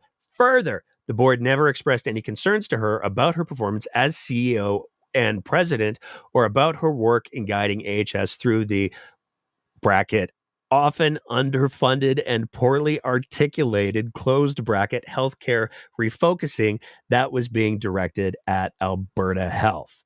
You might remember from last week, the statement of defense from the government said, "Oh yeah, the board totally wanted her gone." Here she's saying that's absolutely not the case. Further, LaGrange was satisfied with, and in fact complimentary of, Menzelopoulos and her efforts to guide AHS through a complicated healthcare refocusing effort. For example, and contrary to the false allegations in the defenses about supposed performance issues, on December 2nd, 2024, Menzelopoulos met with LaGrange to discuss the status of the ongoing healthcare refocusing and disaggregation. Editorial comment: I prefer disintegration, but okay, whatever. And disaggregation of AHS. At this meeting, LaGrange told Menzelopoulos she was happy with the work Menzelopoulos had been doing at AHS. Specifically, LaGrange told Menzelopoulos, quote, "I think you've done some phenomenal things in Alberta Health Services. Like, honestly, I really do," end quote. Despite LaGrange specifically praising Menzelopoulos' work on December 2nd, 2024, just over 1 month later, on January 7th, 2025, LaGrange was demanding that AHS board fire Menzelopoulos. The following events occurred after the December 2nd, 2024 meeting. On December 13th, 2024, LaGrange had another meeting with Menzelopoulos and AHS board chair Angela Fong. At this meeting, Menzelopoulos explained that the AHS investigation and the forensic audit had revealed several preliminary but potentially very serious concerns, including issues around the involvement of Jitendra Prasad, and another former AHS procurement employee with the CSFs and a potential conflict of interest around various contracts and the principles of certain service providers and AHS suppliers. At this briefing, LaGrange was specifically asked by board chair Angela Fong, quote, "Minister, do you have any concerns entering into contracts which will be competitive and all of the things we describe with individuals that were involved in these potentially very concerning activities?" End quote. LaGrange indicated she was not concerned despite the investigations not being completed. For her part, Menzelopoulos did not yet know that the forensic audit had uncovered the actual email account for Prasad at MH Care. At the same time, he had been employed by AHS in a senior procurement position. This specific information was in a draft report received from the external forensic investigator by AHS that day. Importantly, Deputy Minister of Health Andre Tremblay, Deputy Minister of Health and Addictions Evan Romano, Deputy Minister of Seniors, Community and Social Services Cynthia Farmer attended the December 19th, 2024 AHS board meeting in their dual capacities as both deputy ministers with the government and also AHS board members. All three deputy ministers heard the recommendations by other AHS board members that the investigation potentially be expanded and the matter be forwarded to the RCMP for potential criminal investigation. Tremblay, Romano, and Farmer, in their capacities as deputy ministers, would have advised their own ministers, including Tremblay advising LaGrange about the meeting. The next day, on Friday, December 20th, 2024, AHS sent a letter to MH Care Medical demanding a full accounting and reconciliation of the prepayments AHS made to MH Care for the $70 million that was somehow prepaid by AHS to MH Care for the still unfulfilled provision of children's acetaminophen. Presumably, that is in reference to the fact that allegedly AHS paid out the rest of the contract for the $70 million on speculation that they would eventually down the road be able to use that money for future medications. No concerns about who was holding the money or whether or not it was gathering any interest, allegedly. On December 16th, 2024, AHS was advised by Alberta Health that Tsuut'ina Nation had expressed a desire to the Premier to build a surgical center and that the Premier may have made some commitments to this group, so expectation management could be challenging. This next line. For her part, Menzelopoulos was not surprised as political interference around AHS-funded procurement had become commonplace. On December 19th, 2024, Menzelopoulos briefed the AHS board about the AHS investigation and ongoing external forensic audit, including now confirmed and serious concerns about Prasad having an email account with MH Care during at least part of the time he was employed by AHS and while he appeared to have been negotiating the purchase of the children's acetaminophen from MH Care. And this is where probably that earlier statement of the three deputy ministers who were also on the AHS board gets to be so relevant. Moving on from there. Menzelopoulos further advised the board that the goals of the investigation and external forensic audit were to determine if a case could be made for return to AHS of the outstanding $49.2 million balance on the MH Care contract for children's acetaminophen and to ensure that new CSF, Chartered Surgical Facility, contracts could withstand any future scrutiny given the issues that had now been discovered. Members of the AHS board then recommended to Menzelopoulos that the investigation and external audit be expanded, presumably by AHS. Presumably the AHS board members were also air quotes, infatuated with the investigations, as LaGrange bizarrely alleges against Menzelopoulos in her statement of defense. That's a verbatim reading. Further, a member of the board also recommended that Menzelopoulos should consider bringing the matter to the attention of the RCMP. Next up.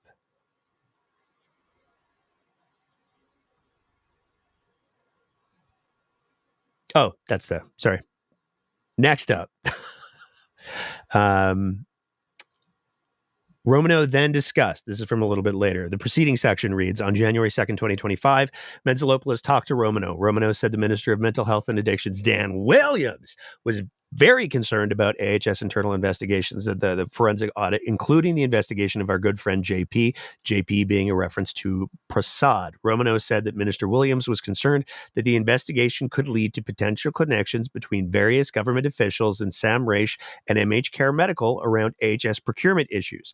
Romano told Menzelopoulos that his minister was freaked out about any potential connectivity or any exposure that there may be directly or indirectly to government through AHS. Romano then discussed the development of recovery communities and the political involvement and direction around that part of the healthcare refocusing. So again, we're talking about recovery communities. Romano told Menzelopoulos, and this is a quote. This whole thing is a quote.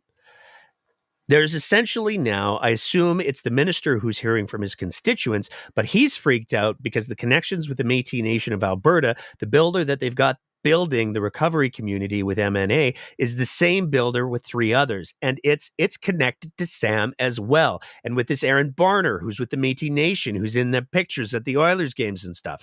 And so this is the thing that freaks me out. I definitely know Marshall was involved on that side, which, then makes me wonder about his integrity or standing on anything else. If I know he thought that it was almost his idea. Oh my God. So it does potentially point over.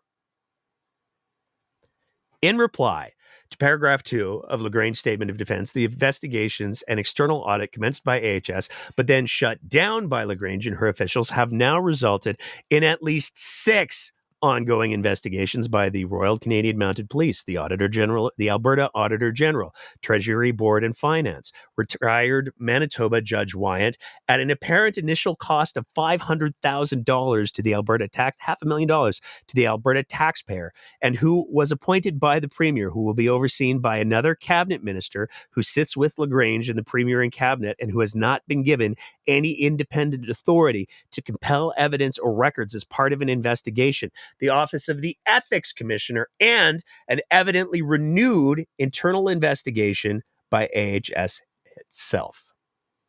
In respect to any of the other false narratives and unfounded allegations in the statement of defense. In reply to paragraph 29 of the LaGrange defense, Menzelopoulos does not use the word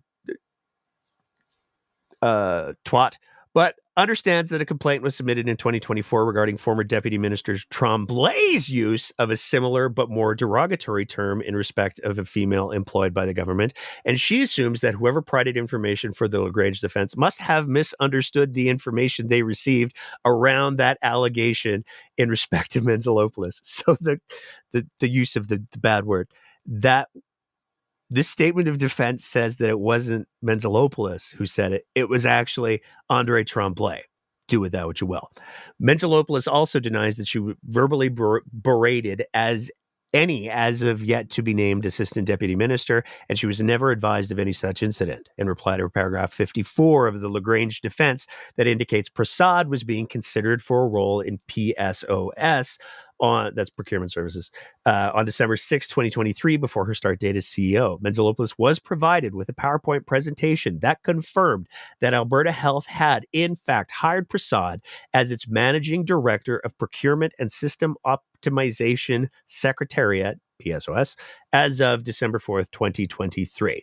Further, and in respect to the allegations on paragraph 45D of the LaGrange defense, Prasad was employed by Alberta Health on October 18th, 2024, when LaGrange issued the October 2024 directive and took over all Chartered Surgical Facilities, CSF, negotiations, including the renewal contract for ASG, and then set specific rates for CSFs that AHS later determined were in excess of the most recently negotiated AHS rates for other CSFs. Menzelopoulos understands that Prasad helped draft the October 2024 directive and helped establish the rates for CSFs. We're almost at the end.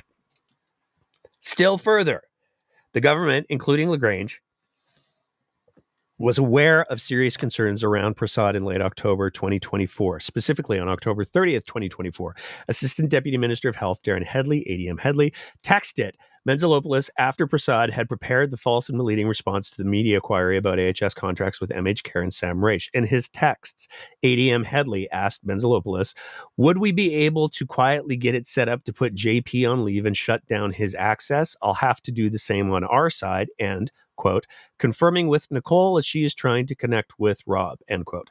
Nicole being, in brackets, Nicole being Nicole Williams, Chief of Staff for LaGrange, and Rob being Rob Anderson, Chief of Staff for Premier Smith. And, quote, we're terminating JP's IT access to Alberta Health tonight as well. I will meet with him in the morning to let him know we're putting him on administrative leave, end quote.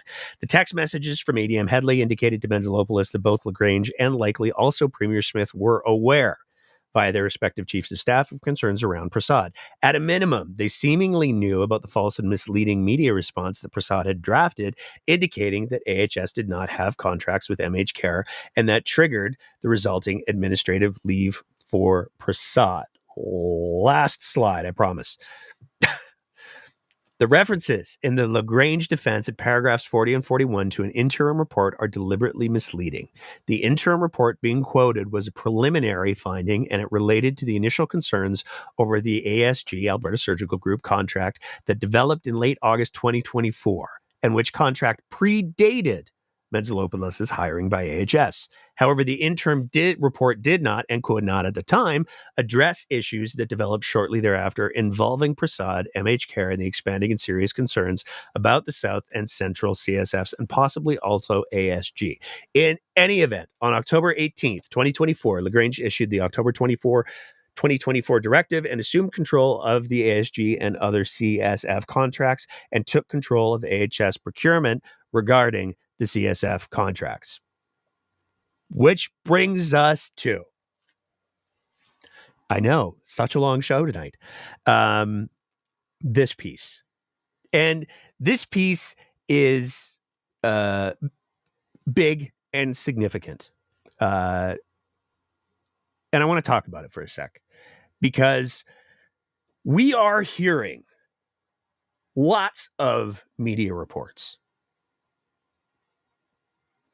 from journalists about the many figures involved in the corrupt care scandal. Over the last week, we have seen Pete Guthrie table documents in the legislature that seem to, when a reasonable person could interpret as indicating that there were even bigger deals going on with the construction of the forced care treatment facilities. There's a lot of money, taxpayers' money, your money, that we're talking about here. And there's a lot of different versions of that story. And it has gotten so big that Albertans absolutely deserve to know what the truth is. Again, in reading the government statement of defense last week, in reading Athena's statement of defenses or statement of claim, and then the response to the government's, it gets so meta. There's a lot of contradictory claims that are being made. And it's very, very difficult for Albertans to know what's the actual truth. What's the actual story here? And the easiest, the straightest line to getting to those answers would be for Danielle Smith to invoke, under the Inquiries Act, a public judicial inquiry that would have all of the power of subpoena, all of the power to compel witnesses, all of the power to get to the truth in a public and transparent way. And Danielle Smith and the UCP have tied themselves into pretzels to avoid doing that. Referring back to what I just read, there are 6 investigations that are ongoing into this thing. Most of them, the details will be behind closed doors. If the RCMP finds something that they believe is actually criminal, they may recommend that charges be pressed. And ideally, those charges would get laid. But we now find ourselves in the unusual situation where the justice minister, who oversees all of that, now has direct connections, close family connections, close connections and family connections, to be clear, to one of the principals in this whole story. Daniel Smith continues to refuse to call for that independent judicial inquiry under the Inquiries Act. And this leaves Albertans in a very bizarre place. Because as it stands right now, the only way that Albertans are going to get a public and real accounting, a hearing of both stories, to a place where people like me don't have to say repeatedly, all of these things have not been tested in court, allegedly. The only way that we're going to get through that is if Athena Menzelopoulos' court case goes forward. But the government doesn't have any problems using all of the taxpayer dollars to hire not one, but two huge law firms to financially exhaust Athena Menzelopoulos. And here's the thing. She was fired without cause. It's not unrealistic to assume that if she was fired without cause, she would have gotten some sort of severance and been asked to sign an NDA. It's very, very clear from these lawsuits, those two things didn't happen, presumably. And if that's the case, it's very, very easy for the social media pundits to go, "Oh, she made all of this money. She should be fine." But let me tell you, you can burn through $30,000 in a week of legal injunctions. Speaking maybe from some personal experience, I don't know. And so a grassroots group of Albertans has come together to start a GoFundMe for her. And I want to make some things clear, and then I'm going to play another long clip that is really, really important because I think it speaks to the validity of this GoFundMe. The first thing is, according to the organizers, Athena Menzelopoulos is aware of the GoFundMe. All of the money is going into her legal trust with her lawyer. Any money left over will be donated not in her name. So she's doing everything right, it sounds like. And it's really, really important that she gets the support that she needs in order for Albertans to get the truth that we deserve. But I'm going to let Dr. Paul Parks speak to that. I'm Dr. Paul Parks. I'm an emergency physician down in Medicine Hat, and just to be very clear, I'm speaking here. The opinions are my own, so I'm not speaking on behalf of any organization. But I definitely am speaking and advocating in support of this cause to support the GoFundMe that's being announced here today. So just a couple comments. The wrongful dismissal lawsuit brought forward by Athena Menzelopoulos against the Alberta government is not just a private employment dispute. It's important to know that it directly relates to the fundamental principles of transparency, fairness, and due process. Ensuring this legal case proceeds is not simply about an outcome for one person. It's about protecting the ability to speak truth to power and to defend the public's right to know critical concerns involving our healthcare system. Ms. Menzelopoulos has alleged serious wrongdoing, that political interference and corruption within the Alberta government are actively undermining the healthcare system, putting lives at risk by making it harder for Albertans to access the care that they need in a timely fashion. These are allegations that every Albertan should care about. They demand a full, transparent airing, not legal gamemanship designed to bury them. Yet instead of allowing the facts to come to light, the Alberta government appears to be using taxpayer money to wage a war of attrition against Ms. Menzelopoulos. The overt plan is to hire multiple legal firms and to drag out the legal process. Government intends to wear down her smaller legal team, consume its resources, and to prevent critical information from becoming public. This is not justice, and it is not fairness, and it actually strikes as an abuse of power that will undermine some of the democratic processes and accountability within our legal system. Transparency is not optional in matters that affect the health and safety of millions. Albertans have the right to know whether political decisions are compromising their health care. They deserve answers and not obstruction. Shielding government misconduct behind closed doors only deepens public mistrust and jeopardizes confidence in the institutions meant to protect the well-being of every Albertan. Fairness demands that individuals like Athena, who are willing to stand up and speak out, are given a real chance to have their cases heard.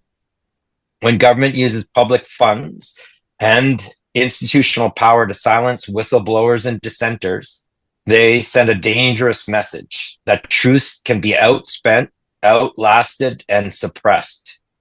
The facts must be examined openly, impartially, and fully. Attempts to suffocate the legal process through delay and exhaustion only confirm the worst fears about government accountability. When corruption and political interference infect our healthcare system, the consequences are not measured just in lost dollars, but also unfortunately, in lost lives. Athena Menzelopoulos is fighting not only for her own rights, but for the opportunity for Albertans to learn the truth about the grave concerns she has raised. The Premier continues to refuse to hold a public inquiry and seems intent on minimizing any chance that the public will ever get any answers. It is in the interest of Albertans to ensure that this case is fought fairly, that the truth can come to light, and that transparency and due process are not hollow promises, but real protections for everybody. So with that, I'll conclude my statement, just providing personal full support that we need to be, basically all of us be aware of this and support this effort. Now, Dr. Paul Parks, those remarks came from the launch of the GoFundMe. And he was not the only person who spoke at that launch. There were a lot of heavy hitters there. Dr. Joe Vipond spoke. Dr. Vipond has a long history of an adversarial relationship with the UCP, and he knows all too well how the government boot can be brought down. Dr. Esther Tailfeathers spoke in support of the GoFundMe. For anybody who's unfamiliar, Dr. Esther Tailfeathers is one of the physicians who founded a treatment model, a treatment space for Indigenous informed, First Nations informed care, especially for people navigating addictions and mental health issues. That was the program that former Chief Medical Officer of Health, Dr. Dina Henshaw, was supposed to be hired into, and Danielle Smith reached down directly and had her fired. I'm just going to pause on that for a second. Dr. Esther Tailfeathers put her full support behind the GoFundMe. And it's important to realize that when we're talking about people like Dr. Esther Tailfeathers, she quit in the wake of that. She left, and she's now doing her own thing for Indigenous and First Nations healthcare. I'm hoping that we're going to be able to get her on the show later in the coming weeks for a conversation about that, because she's amazing. But she's somebody of conviction. She's somebody with a track record that speaks to integrity. And she's put her support behind this as well. Thomas Lukasik, former deputy premier for the province of Alberta, minister of 30 or 40 different ministries during his time in public office, he threw his support behind the GoFundMe. There's a lot of people who are putting their support behind this GoFundMe, and I know it might seem a little dissonant, is probably not the right word. Greedy is probably the one that comes to my mind. For me to now ask my audience, who provided unbelievable and continues to provide unbelievable support for me as I go through my own lawsuit where I'm being sued by Sam Mraiche for $6 million, it probably seems a little bit weird for me to come back and be, but please let me have some more. But if you believe in truth, if you believe that the details of this whole situation deserve to be tested in a court of law, and that's the reality. The versions of events are so different that Albertans don't know what the reality is right now, if you believe in those things and you have the means to support it, I would humbly ask that you consider throwing some support behind this GoFundMe, because it's the path that we have. It's the only one that Danielle Smith has left available for us.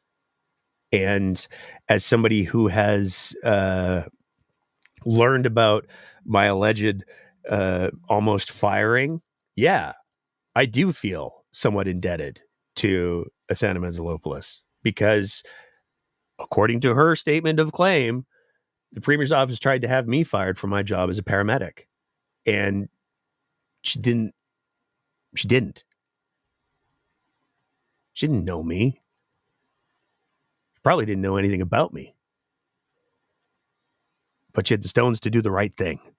And that's important, especially with a government that refuses to let Albertans know the truth, refuses to let Albertans know what the reality is. And there's a lot of anxiety in the province right now.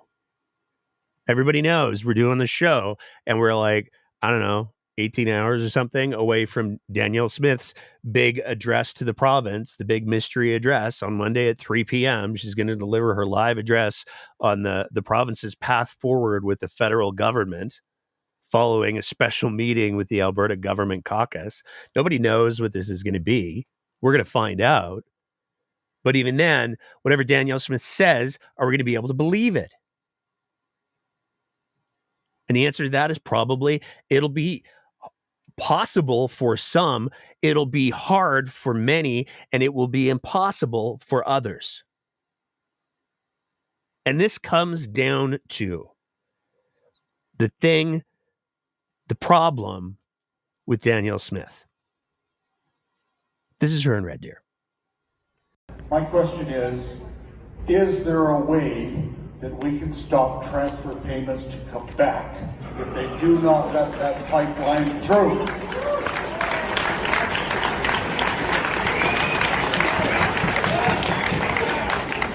Well, I'm thinking of taking a page from what Quebec has proposed. So if you can believe it, we did our Fair Deal panel. We put forward our Sovereignty Act. Well, I discovered about 6 months ago that Quebec copied us, and they did their own Fair Deal panel. And one of the things that they want to do is to adopt a Sovereignty Act, very similar to what Alberta has, which I thought was interesting. But the other thing that they want to do is they want to collect all of the taxes in their own province and then remit to Ottawa their share of what should be paid for federal services. So that sounds like a pretty good referendum question for Albertans about whether we ought to do the same. But really, that I think was fundamentally one of the errors that we made when we were constituting the country. When income tax came in, we were given the idea that the federal government would be able to get some efficiencies by collecting all the tax for us. And so they kept on collecting and collecting and collecting and over-collecting. And then rather than rebate back to the provinces or reduce their taxes because they didn't need the money, they just kept on taking it and transferring it. And that's the situation we have right now. So I just want you to know that every single time the federal government proposes a new national program, they know why they're doing that, because it allows them to extract more dollars from Alberta and return less to us than our proper share, so that they can siphon off the rest to subsidize programs in the rest of Canada. They know that that is the racket. So having a foundationally different approach to how we collect taxes is important. I met recently with Austria.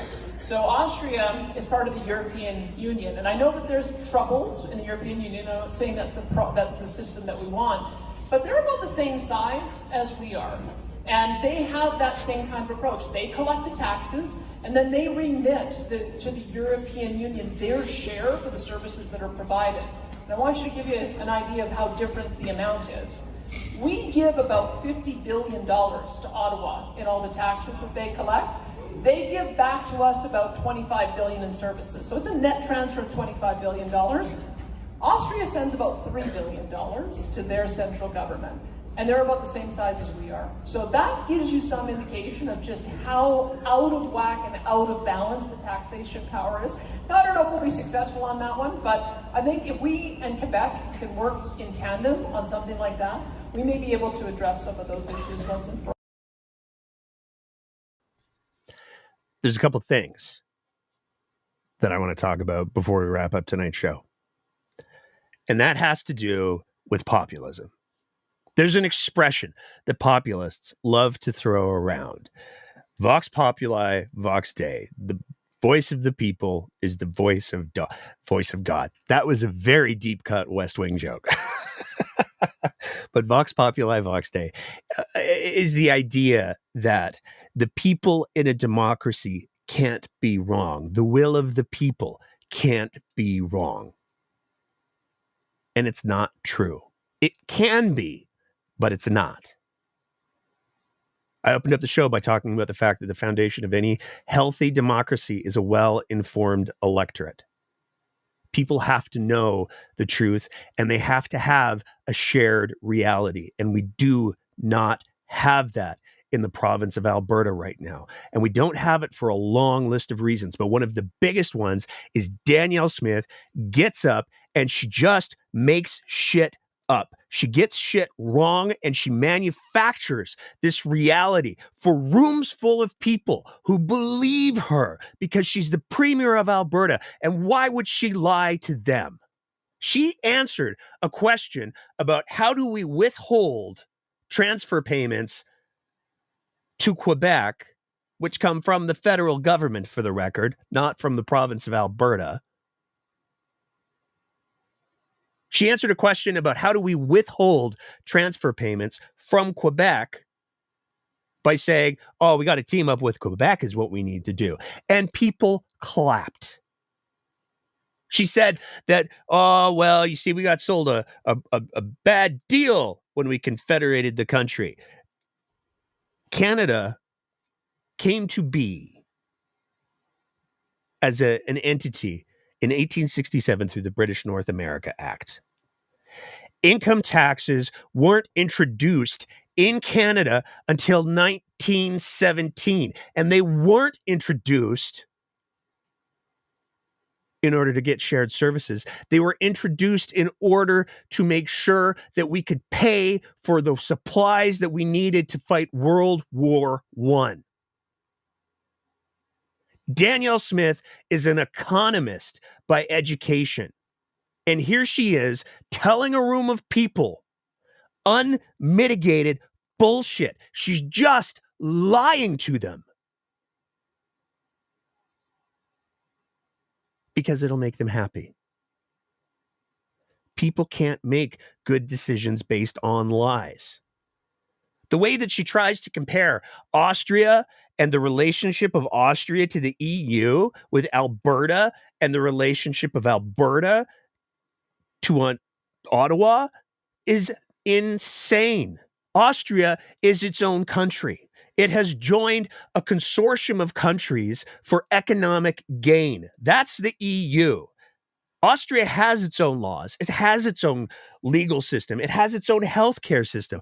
All of the countries that are part of the EU do that. The biggest benefits of the EU are you can travel freely within it, and it costs a lot less to move things between countries, member countries of the EU. It's kind of like NAFTA, but with research. That's what the EU is. So to try to compare the amount of money that Austria gives to the EU to the amount of money that Albertans pay in income tax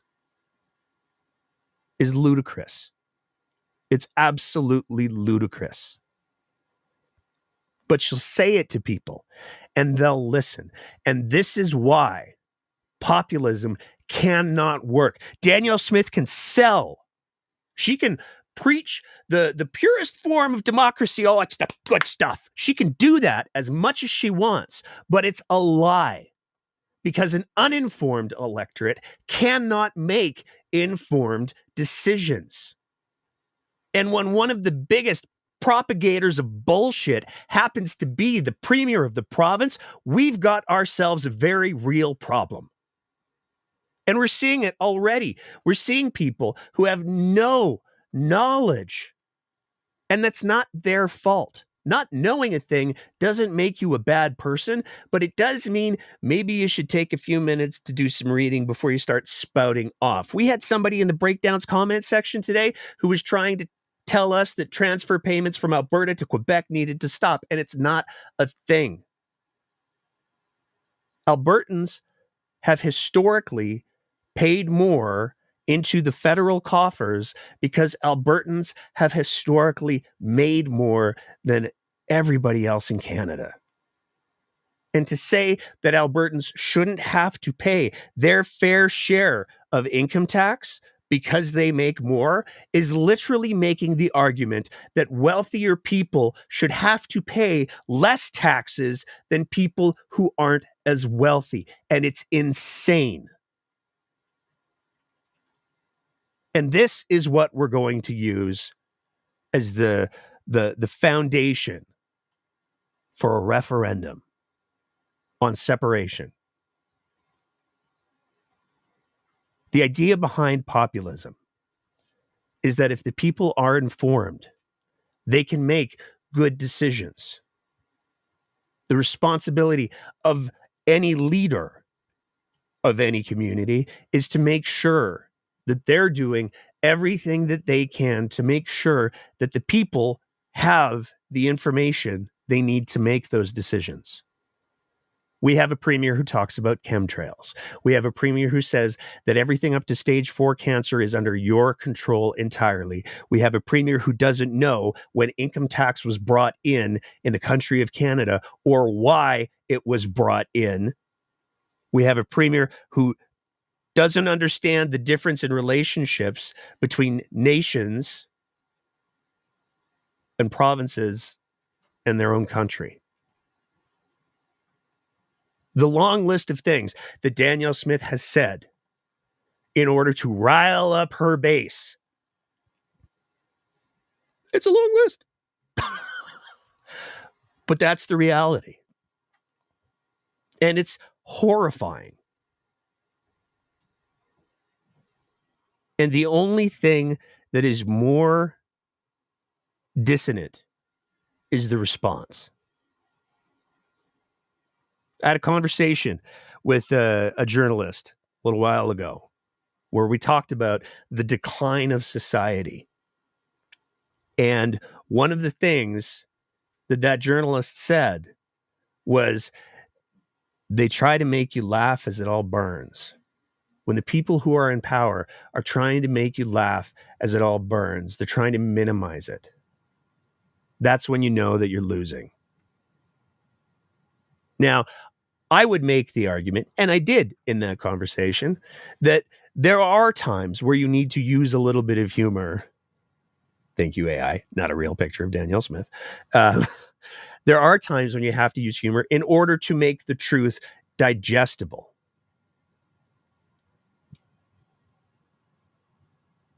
But to make a mockery of it is a different thing entirely. And these are very serious times that we're facing. And we need very serious people to show up. What do we get? It's day one of convention, probably the largest convention we've ever had.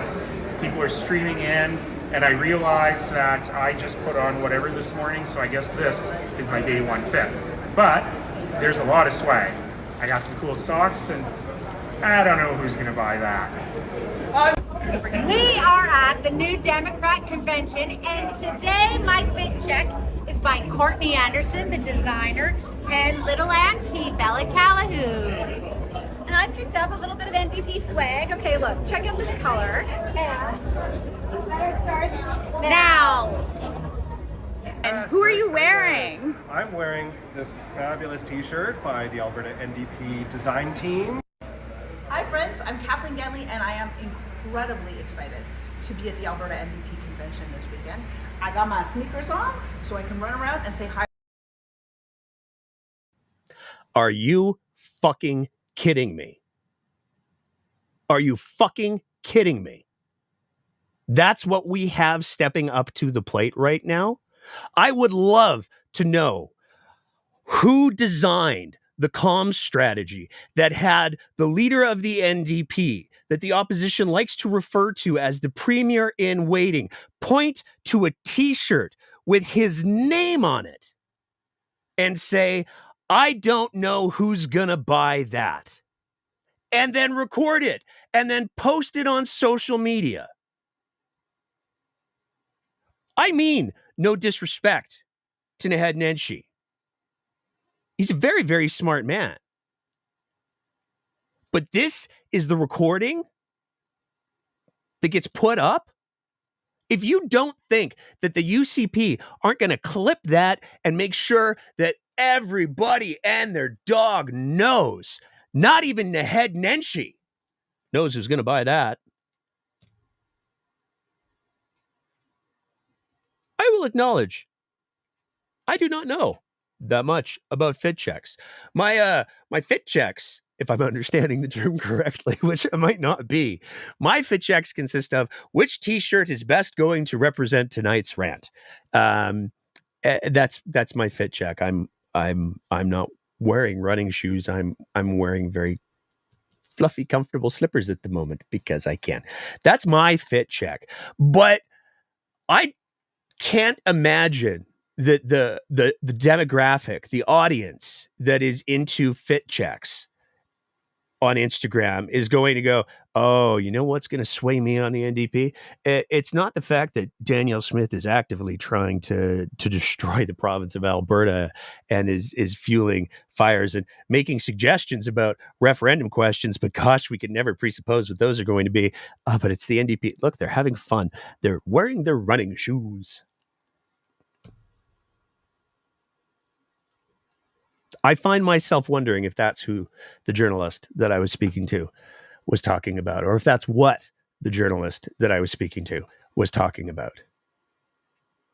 We have so many crises in the province of Alberta right now. We have so much misinformation and disinformation that is going on right now.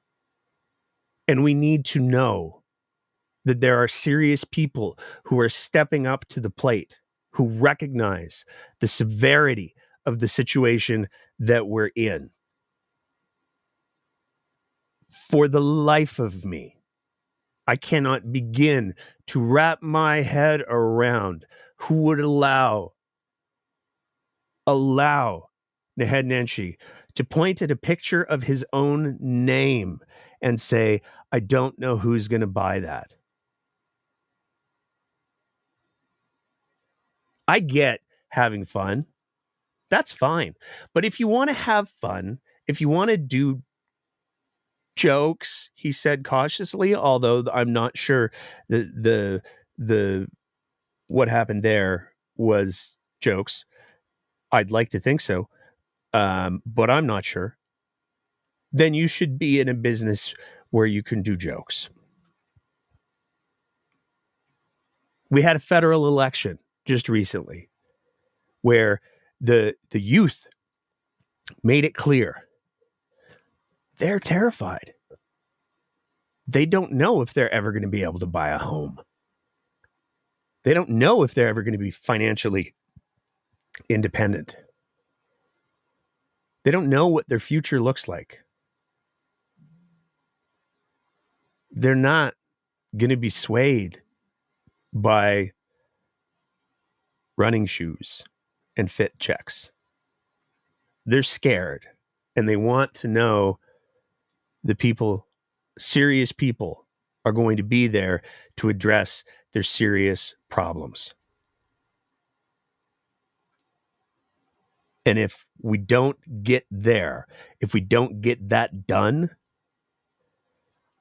I don't know who's going to buy that either. And that's our show. I got a couple of housekeeping things, a couple of small housekeeping announcements that I want to make. I know. I mean, look at this. It's 10:22. It's 2.5 hours of this. That is too much. I'm aware of that. And I would love, I miss the open mics. I miss the conversation that we had there. So we're going to start doing something new for the next little bit. We're going to be doing on alternating weeks on Wednesdays. We're going to do a special open mic. We'll do it at 8:00 probably. I don't know. We'll figure it out. But we're going to do it on Wednesdays, and we're going to have, if you want to come in and you want to talk, we're going to have the Twitter Spaces open if it's operational, and if it's not, we're going to come up with a better plan because it apparently crashed tonight.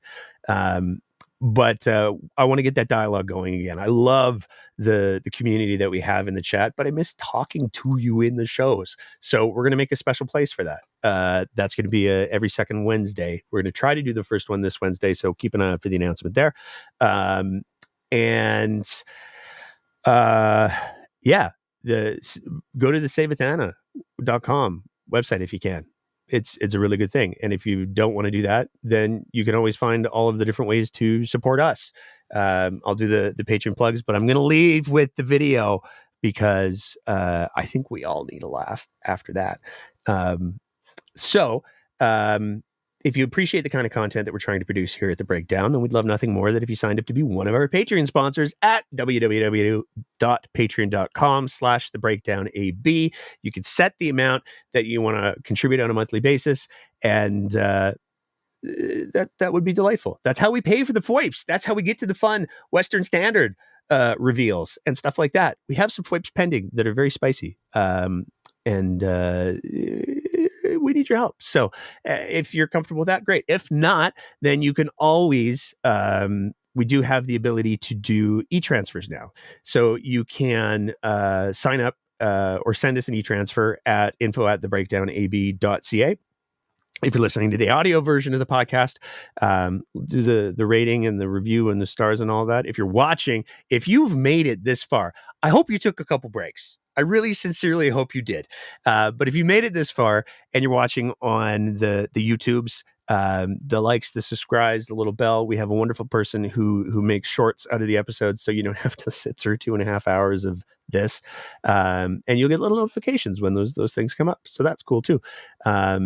And that's about what I've got for tonight. So to leave things on a positive, a funny note. It's a funny note. We're going with the video. How's your BS detector evolved over time? I tend to be pretty trusting. You would think, like, how many years? 2 years now? That would get old. And yet, here I am, enjoying it as much as I do.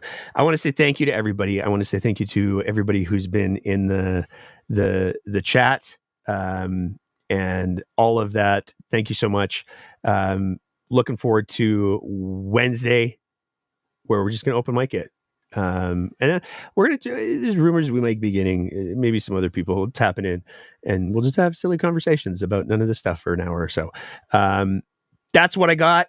Thank you all so much. Who knows what Daniel Smith is going to do tomorrow? God help us all. Let's cross our fingers. Maybe it is like we're going to get pipelines or chocolate. I don't know. But we'll be there for it, and we'll be looking forward to chatting about it on Wednesday, I guess. In the meantime, in between time, take care of yourselves. And as always, keep the conversation going.